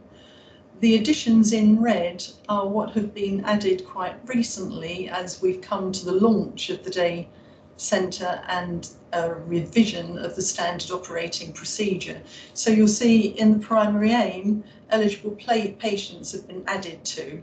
In the major contributing factors, you'll see that the more work has been done to articulate what sorts of direct and other referrals will be utilised in this part of the Best for You model. And in the interventions, there are still, to some degree, some ongoing debates around the length of the intervention, 3 to 6 weeks. In week 1 for eating disorders patients, the approach has been expanded to include goal setting for physical and mental health, including relating to families and schools and children and young people. In week 2, non-eating disorder patients can join. That was something that was being worked out over a longish period of time. And again, it's got a question mark against it. It will be tested, it will be tried, it will be monitored. We'll revise this again if necessary. So that's a little something about what we've done in terms of co-production around programme theory at the outset, from the outset of our evaluation, working co-productively with planners and implementers. So now I'm just going to take you to another tool that we've used to set our focus for the evaluation, and this is a process map, and it's looking at the current service before the Best for You programme is implemented. And the reason we do this is to make absolutely sure that there are a good number of stakeholders who are currently delivering the service, who know exactly how their current service runs, and who can articulate where improvements need to be made. Again, there's a lot on this slide. I'm not going to take you through it. Suffice to say, it starts at the green circle at the front, where a person aged less than 18 presents with a mental health crisis in the emergency department, and it ends at the discharge from hospital. And each of the green stars, I'm not going to take you through what they all mean, but they were all identified by subgroup theme participants as areas for improvement, and without those improvements, the other elements of the intervention overall won't work. So this is what James Ross was referring to this morning when he said that there's plenty that they can work on in terms of the current process as they lead up towards becoming the best they can be with the best for you model, if that makes sense. So I'm going to hand you over to Michaela now, who's going to take you through some data. And Yes, so next we wanted to know whether the Best for You programme that's been planned was likely to achieve its anticipated outcomes. So we conducted a systematic review of the interventions that were aimed at reducing length of stay, hospital admissions and emergency readmissions for the young people who were visiting A&E with emergencies that were rooted in mental illness. So this has been published in the European Journal of Child and Adolescent Psychiatry, and you can access that through the QR code. We've identified integrated medical psychiatric care models that occurred within the emergency department, acute inpatients and integrated pathways to care. And we found evidence for each of the Best for You components, which are highlighted here in green. So most of the studies occurred within the US, also Canada and Australia, so countries that tend to be more cost oriented, and which demonstrates that these outcomes are cost saving as well as improving quality of care. We did find other interventions that could be additionally implemented within Best for You if the programme team felt that they were relevant. And these are telepsychiatry consultations within A&E and telephone follow-up service from a psychological practitioner after the individual has been discharged from hospital. We also found that more evidence is needed on whole systems integration, so this helped us to plan our methods for the evaluation. So next, we wanted to generate baseline data. So this is a quantitative analysis of routinely collected hospital data that was accessed through the secondary service database. And this helped to demonstrate the scale of the problem in North West London and helped prepare us for monitoring the programme effects as the programme is launched. So first, looking at the number of emergency care visits, emergency departments across North West London provided over 1,000 cases every year for mental health related emergencies, so that's life-saving treatment for those groups. This number has been fairly consistent over the last 5 years. Examples that we see in A&E include overdose, which made up 1/3 of all psychiatric emergencies, treating injuries from intentional self-harm, and they're otherwise coded as psychiatric condition, so there is a lack of complexity in some of the diagnostic categories within A&E. Next, looking at emergency hospitalisations. So around 150 to 200 young people are hospitalised for mental health related emergencies every year. And we see more descriptive coding on the ward. That's where a majority are for eating disorders or intoxication. There's also a fair amount for medically unexplained symptoms, which are often found to be related to mental illness. So using these data, it's difficult to decipher what those with developmental disorders might be admitted for, but it's expected that these problems occur within the context of the disorder, such as emotional or developmental disturbances. You can see on this graph that the length of stay, or the total bed days, are disproportionately higher for mental disorders, which is shown on the yellow line graph. So these patients tend to spend much longer in hospital than those with physical health emergencies. And this is sometimes due to difficulties in identifying suitable onward care for this group. So whilst the length of stay for overdoses and developmental disorders and psychiatric episodes decreased for the first time last year, this red line graph is showing that the length of stay for eating disorders has tripled during the last 2 years, and the number of eating disorder cases has been incrementally increasing. And this matches what we're seeing elsewhere in the UK context. So there's a likely association between the pandemic and eating disorders, which the programme wants to address. So comparing now emergencies that were rooted in mental illness in the left-hand column with physical emergencies on the right, there were discrepancies in care between these cases. So often mental health emergencies have more expensive A&E care spells. They're 3 times more likely to be emergency hospitalised. They're more likely to be transferred to another hospital, so unable to access the care that they need immediately. They have 5 times longer hospital stays, and 45% less likely to go away with a GP or outpatient follow-up, and they're more likely to need repeat emergency hospitalisation. So there is a need to improve the quality of care for these patients to prevent lengthy and repeat hospitalisations. Just a quick note on some data limitations. The presence of mental illness in A&E is not always coded, where we see some, symptoms coded rather than diagnoses. So these counts that were shown are likely to be an underestimation. On the acute ward, the reimbursement tariff offers some more information about the illness severity. And for calculating this, the tariff using spells data is more accurate, which accounts for the whole emergency care package, rather than the sum of individual clinical episodes data, although it does produce a lower tariff estimate. And you can read more about this in the link provided.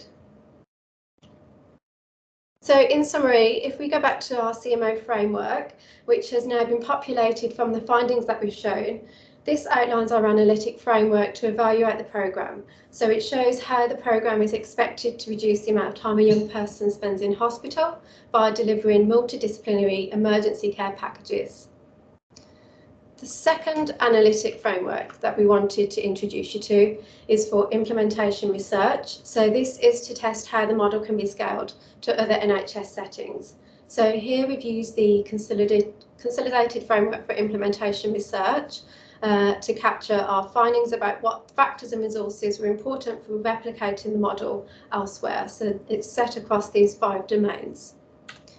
So as part of our role as formative evaluators, we were very privileged to be invited to attend the subgroup meetings, which were hosted by the programme teams who are responsible for the planning and early implementation. And you've heard about some of these planning activities in the earlier sessions today. So over the last 2 years, we've sat in around 15 to 20 planning meetings for each of the programme components. And from our observations of these subgroups, we've been detailing and documenting what we've learned about what's important to operationalise this programme. So these observations covered a large amount about defining the programme complexity. So you've heard about preparing the clinical models, setting the recruitment eligibility, and estimating the costs and impacts. For the inner setting, this involved identifying access to knowledge support, such about the available resources and the stakeholders within the local context. I'll discuss on the next slide the processes in more detail. And finally, that very important consultation with young people and families who had experienced using these services in the past. And they were really a significant voice in helping to shape the design of the new programme. This section also covers establishing collaborations with external organisations. And although this seems relatively small, that's because much of the public and patient involvement activities took place outside of the subgroups and were only summarised in these groups. The domain for characteristics of individuals is not shown, and that's because we are looking to understand the perspectives of all of those individuals involved through the interviews and stakeholder mapping, which we'll be looking to do next. So finally, in more detail, looking at the steps that were taken for the programme setup. First, the clinical teams were established, and these teams were tasked with assessing the local landscape. And this helped them to set their programme objectives for what they were wanting to achieve. Next, they developed a clinical model and a business case, leaning on to the planning of staffing and infrastructure requirements for the programme that they saw. Next, they identified the resources and constraints for achieving these goals, and this enabled them to plan for launch and have already launched part of the programme, and this will be continually monitored to adapt going forward. So this is really a celebration of all the efforts that's been achieved so far in the programme development, and it brings us to a chance to hear some reflections from the audience about what you've observed so far and any sort of comments, and then we'll have some breakout rooms.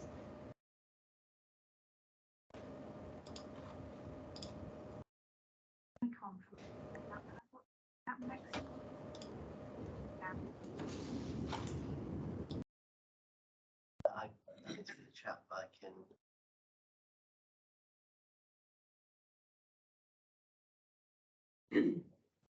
Oh, yeah.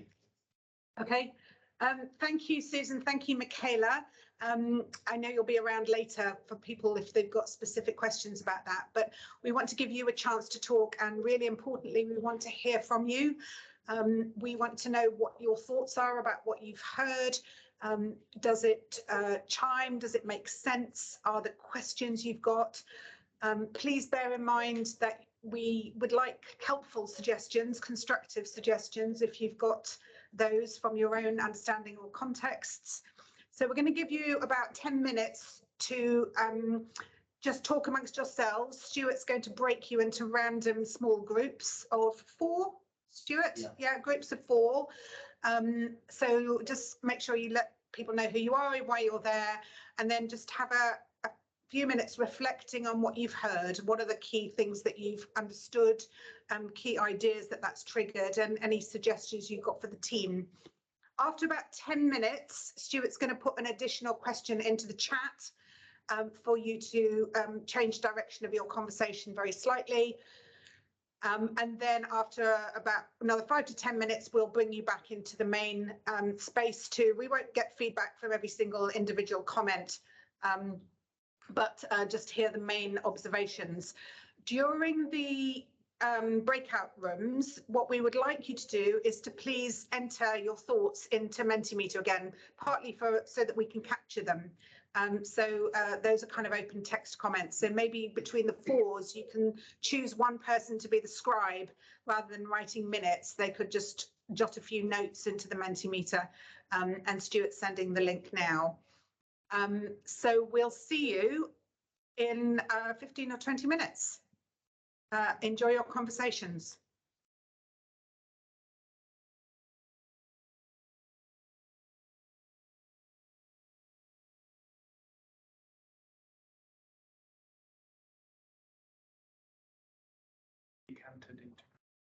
You've never done Teams, the magic of Teams? Not that bit.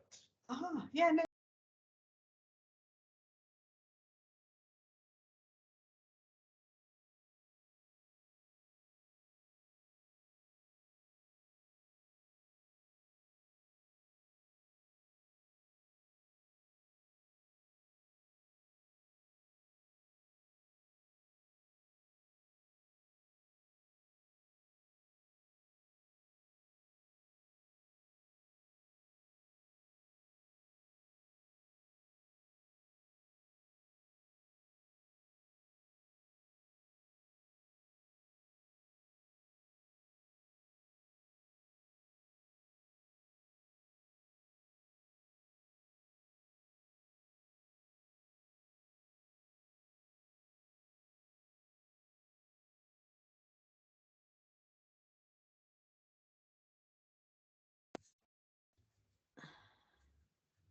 Hello.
Right, okay. I actually genuinely did. Oh, yeah. Okay.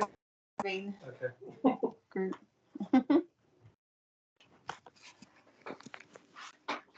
Sense, would it?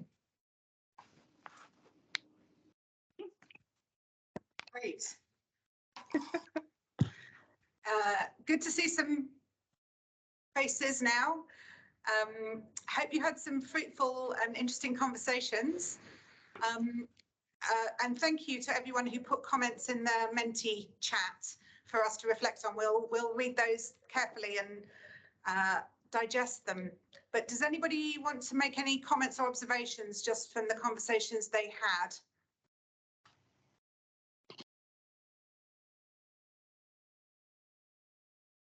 Tom, I can see you're speaking, but we can't hear you. 10 minutes wasn't enough, but that's always the thing with these things, isn't it? You just get started and you're cut off. That was all. Well, that sounds promising. We're hoping it's not the last opportunity to have conversations with you. And together. So good to know that it struck some chords and felt like a useful topic for discussion. Did anyone want to feedback any specific comments? You had 20 minutes, by the way, 2 lots of 10. May not have felt like it. We were worried it might be too long, but clearly not. Prativa. I mean, Nikki and Nikki might kind of jump in with additional comments. We were just picking up, I think Frances kind of mentioned that maybe your organisation was quite unique in the way that it's really kind of embraced children, young people and mental health. I'm just very conscious, I'm sort of speaking for my own sort of large DGH, children, young people and mental health are fairly low down on their kind of list of priorities, really. So getting that kind of winning hearts and minds, so getting exec leads really kind of engaged with this area, given that they've got so many other kind of competing priorities, and that's what we kind of keep hearing from the acute care system. So picking up kind of ideas of how we do that effectively, I think would be great. Really liked, and I loved, I have to say, if there is any chance of getting those ARC slides, I was busy scribbling at pace around your theory of change with the programme, the outcomes that you're hoping to introduce, some of your initial data analysis, because that in itself was incredibly powerful, really, regarding the relative impact of a mental health ED presentation, the relative lengths of stay. All of those are really, really powerful evidence actually to engage the system. So we did wonder around how we kind of engage acute care sort of providers with this particular model, but also then the kind of return investment and sort of sustainability about this. So from a geographical kind of footprint point of view, I did wonder whether your kind of model, do you think it really works at a system level? We're saying sort of an ICS type sort of level. So for example, we've got 10 boroughs in GM. I can't see this being kind of introduced across all of our DGHs. The activity just isn't there to kind of sustain that usually. Not all the elements of the pathway, maybe some of them possibly. So I think on your sort of ARC, you talked about a rapid assessment unit. It's very curious to understand how that works and whether that's very different from your day patient offer and other kind of front doors offer. So I did wonder whether the whole model needed to be implemented and was cost effective, or whether some elements of it would be kind of cost effective to implement in different parts of the system. I don't know whether Nikki wants to jump in, but just from a national point of view, I mean, your model covers 5 of our programmes, so we'd be very interested, I think, coming back to you about some of those elements and really kind of understanding the learning around what is effective and what is kind of scalable or implementable, given that our geographical patches are so varied. So I've thrown quite a lot out there. I don't know whether, Nikki, you want to jump in on anything else. No, I think you summarised it really well, Pratha. I mean, the other element we did pick up on feedback is the co-production throughout, which is a real positive. And in terms of the day patient services, just really curious about what that first step offer is. but also in terms of the question around could this be replicated. I think it's what parts could be replicated, what parts are integral to the model and cannot be fiddled with, if you like, whereas what other parts can be integrated depending on which system you're working with. Yeah, I think it was, Thank you. Certainly was Thank you for those really comments good. and reflections. Really helpful in your kind of perspective on it, Pratibha and Nikki, as you know, in terms of the kind of national picture. I'm going to come to Johan and James to answer some of the questions about the specifics, but I just wanted to make a comment about your very first point, Pratibha, about whether, you know, we're just lucky in this context to have an acute setting that is interested in it. As you know, but I know maybe others on the call do, we're seeing this as a kind of gold standard exemplar model of something, but I'm also involved in the MAPS study, which is about mental health in paediatric settings, which is being led by Lee Hudson and Russell Viner at UCL. And that's looking at on a national scale of what's happening around mental health in paediatric wards. They're doing some data analysis and some engagement and some qualitative interviews. But one of the things that they've done is reach out to paediatric wards to find services where paediatricians are willing to get involved in understanding what's happening on their wards. And we were looking originally for 15 to 20 paediatric settings. And actually, we've been completely overwhelmed by paediatricians who want to get involved in that research, who are really interested in kind of looking at what might be possible and how that might change. So I think we are potentially pushing at an open door in terms of paediatricians engaging with this as an issue. And we feel like we're ahead of the game because we started 2 or 3 years ago. And that's why we're so keen to make those, to share the learning. And make sure that, that what we're doing here is people aren't reinventing the wheel, and that they are as brave as James and Johan say they should be. Now that we've put our tentative feet in the water, others can perhaps follow through with much more rapidity. So that was just my response to your first point. Johan and James, do you want to say anything else about the extent to which you think Best For You can be broken down into its component parts versus where it needs to be within an integrated system? Sure we do. I think from my perspective, just to take the first question around, I think the ICS is crucial for the sustainability of it, because certainly for us in Northwest London, all the component bits are so interlinked. And if you tweak one bit, you get unintended consequences in the others. So I can see how in other geographies, there may not be sufficient momentum to have all of it going. But for us in Northwest London, we're constantly oversubscribed. And I think selling it to paediatrics is easy because the noise in the system of these young people who are presenting and who are creating this, but using the resource that is in effect, I suppose, preventing other access to the physical healthcare components is what makes it saleable, I think, to the acutes. So that's how we get the buy-in, I think, ultimately. And I think Northwest London is probably quite a good community now too, in terms of its component parts being linked up. And I think that does help the conversation for a system level. And we're only 2 mental health providers in the system too, which means we're better connected and we know each other relatively well. It's not necessarily an easy relationship because the local places are still very different, but it's a collegiate relationship that works on trying to get the problem solved. So that was the first bit. I think the other bit around the breakdown, I think the 4 bits you can probably do independently, depending on what's your priority locally. I can see how the digital bit might work very well rurally because you've got access geographically being very difficult. So having a much clearer consolidated digital offer might help people access things in between using services, not just while they wait. So that might be a much quicker implementation. I think some of the community stuff different. And then the the day services and the acute settings are different access points. So I reckon they can work separately. Just to clarify, Fatima, the rapid assessment unit, that's the paediatric ward that James Ross was talking about. Okay. That's the adapting the existing adolescent ward to be more dual physical and mental health orientated with dual trained staff. So, and that involves some modifications to the physical environment in which it is. So it's a relatively minor adaptation in terms of it's not introducing a whole new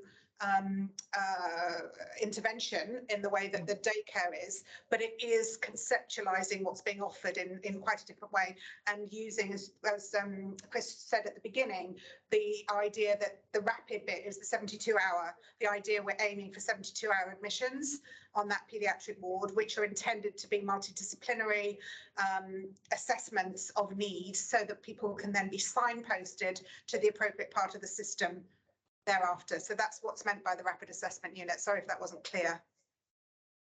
That's really helpful. Can I ask a very cheeky second question to Johan while you're on the line? We're just in the process of reviewing all of our service lines for specialist services, including children's units. So I really struggle with the idea that for children, we admit children under the age of 13 to units miles away from their homes without their families.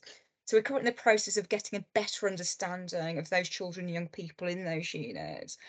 But I did wonder whether a fundamentally different different model is really kind of engaging with children's hospitals and acute care environments. So I was really interested in that sort of day patient, inpatient kind of interface, whether there are particular cohorts of young people. I don't know whether it was Francis or somebody else that talked about young people with complex medically unexplained symptoms. We get a lot of neuropsychiatric presentations, young people with quite complex needs. But I did wonder whether you think that might be a potential opportunity for this model to include that cohort. We had a lot of discussion about that when we were talking about introducing the Eating Disorders Day programme. One of the challenges, and sorry, I'm answering, you asked the question of Johan, but sorry, I've been involved with my clinical hat on as well as my evaluation hat about whether this would be one of the ways in which the day setting would be. The problem was we didn't have a well-characterised group where we could demonstrate need. And so that's why we started with eating disorders, because we knew that there was a gap there and we could make a business case on the basis of that gap. We expect, once the model is up and operating and the day service is up and operating, that we will become aware of other cohorts of people who have similar intensive needs, but whose needs aren't probably best met in an eating disorders service programme, such as people with somatic medically unexplained symptoms. We had discussions about whether we could do assessments of people with possible undiagnosed neurodevelopmental disorders, those kinds of things. We had lots of discussions, but we just didn't have the evidence for a business case. So I think you're absolutely spot on, but we're not quite there yet, was how I would see it. That was my... And what I would add to that is that I think it is worth looking at the populations in the under 13s, because I think they've changed. So a while ago, they were almost entirely neurodevelopmental complex children. Actually, what we're seeing, because we have one in our patch, is a change in those presentations. So some of the impulsive, temperamental behavioral challenges, self-harm, that's creeping down lower. So I think the offer for the under 13s might need to be rethought, which might mean that something else emerges in terms of the day provision for some of those young people, because I'm not sure they mix as well anymore. Okay. And so I think it's a really important bit of work to do what's in them at the moment in order to understand what to do with them next. Yeah, no, that's helpful, and that's something we're planning at the moment. So, but thanks for that feedback, really helpful. Just one quick other comment that relates to what you and Nikki were talking about, which is that I think, I'm looking at Susan here, but I think we've approached the evaluation in such a way that we are evaluating each element separately so that we can evidence the effect of that element separately, whilst recognising that it's part of an overall system. Yes, that's correct. We will be doing that. We have started out that way, always wanting to see that this is about a potential journey of some patients anyway who will start in an emergency department and either end up in a ward or in a day programme or somewhere else in the community, or indeed having a digital offer. So it's very much about both. There's an integrated care programme that we're looking at. We're also looking at its constituent parts. Thank you. Any other comments or questions? We're not in questions here. We're looking for you to feed back to us here at the moment. Anyone else want to say anything before we do wrapping up remarks and kind of next steps? No? Well, firstly, thank you for, in that case, I'll kind of start to wrap us up. Thank you for joining this part of our journey. It's been hugely helpful to kind of know that there's interest, I have to say, in what we're doing, and that it resonates with you. I think that's what I've taken away from the 10 minutes wasn't long enough comment. We do recognise that this is something everybody's grappling with. What we are hoping is that some of you will continue to join us on this journey. We see this very much as this is where we've got to. We're still in the setup phase. The digital hub has launched, but the day programme hasn't opened yet. So the day programme is due to open in January, if all things stay on track. And as you heard from James, the rapid assessment unit will be kind of thereafter. So we're still very much in what we would call the early phases, but we've done a lot of thinking and we wanted to share that thinking with you, and hopefully that's been helpful. And we certainly, as I say, we want to make sure that you don't reinvent any wheels that we've already invented. James, who's the overall kind of project manager for Best for You, has offered to be available if anybody wants any specifics about any of the things that you've heard about today. There's a lot of information on the Best for You website. As we've already said, the Best for You Orca platform is freely available, but do get in touch if you want to know more about how it's being embedded in the community services and so on. In terms of next steps, Susan. Okay, so as I mentioned in our presentation earlier, there'll be at least 3 learning events, perhaps more, depending on appetite. Shortly after this event, we'll be sending out a survey on what your thoughts have been about today, and looking forward, we'll probably ask you some questions about what you might like to see or hear more about in a future learning event. What else? I just would encourage you to respond when we do get in touch, because the scalability of this, we really would like this external audience to become something that continues, as Dasha just said. We will not be sharing the slides just yet, because some of what we showed you today we intend to publish, but we will be providing a summary of today. So we hope you find that helpful.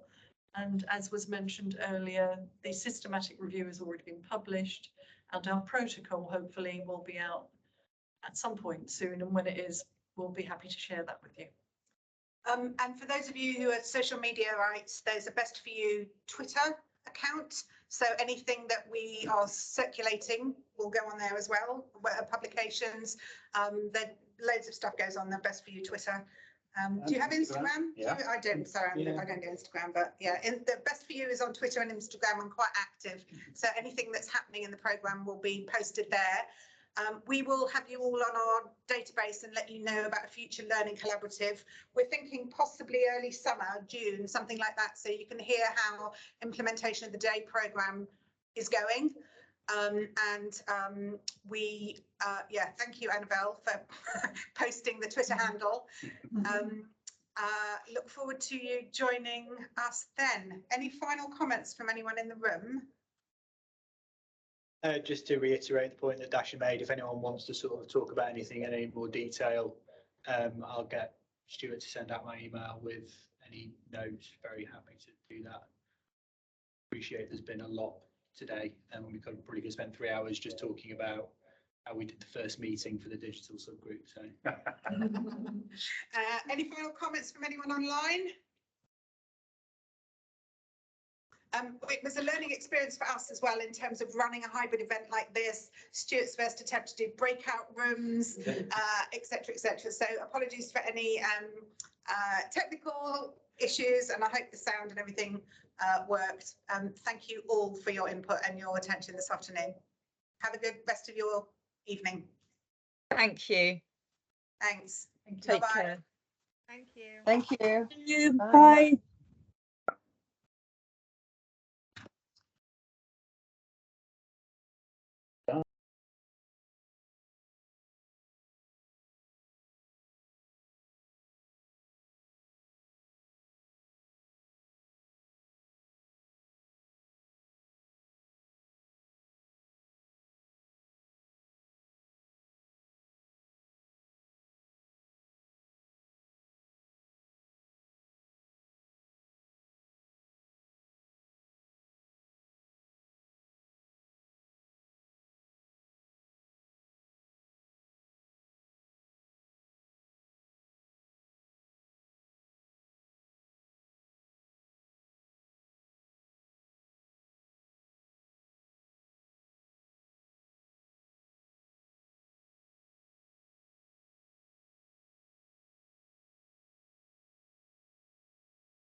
Scale up is probably the most important person we could have got interested, really. Yeah, really? You're here? Michelle, are you there? Good. Yeah. But- Amy, can you hear me now? Yeah. Please. Hi. So from her. No, I'm glad that she's here. She made the effort. She was the Clearly. first person we emailed and said, what date works for you? Worked around her. But, Yes. um, She's heard me talk about it in multiple conferences as well. Can you turn the So, but yeah, I mean, I don't know what else is happening. Sorry, I don't know how it fits with all the other things that they're doing.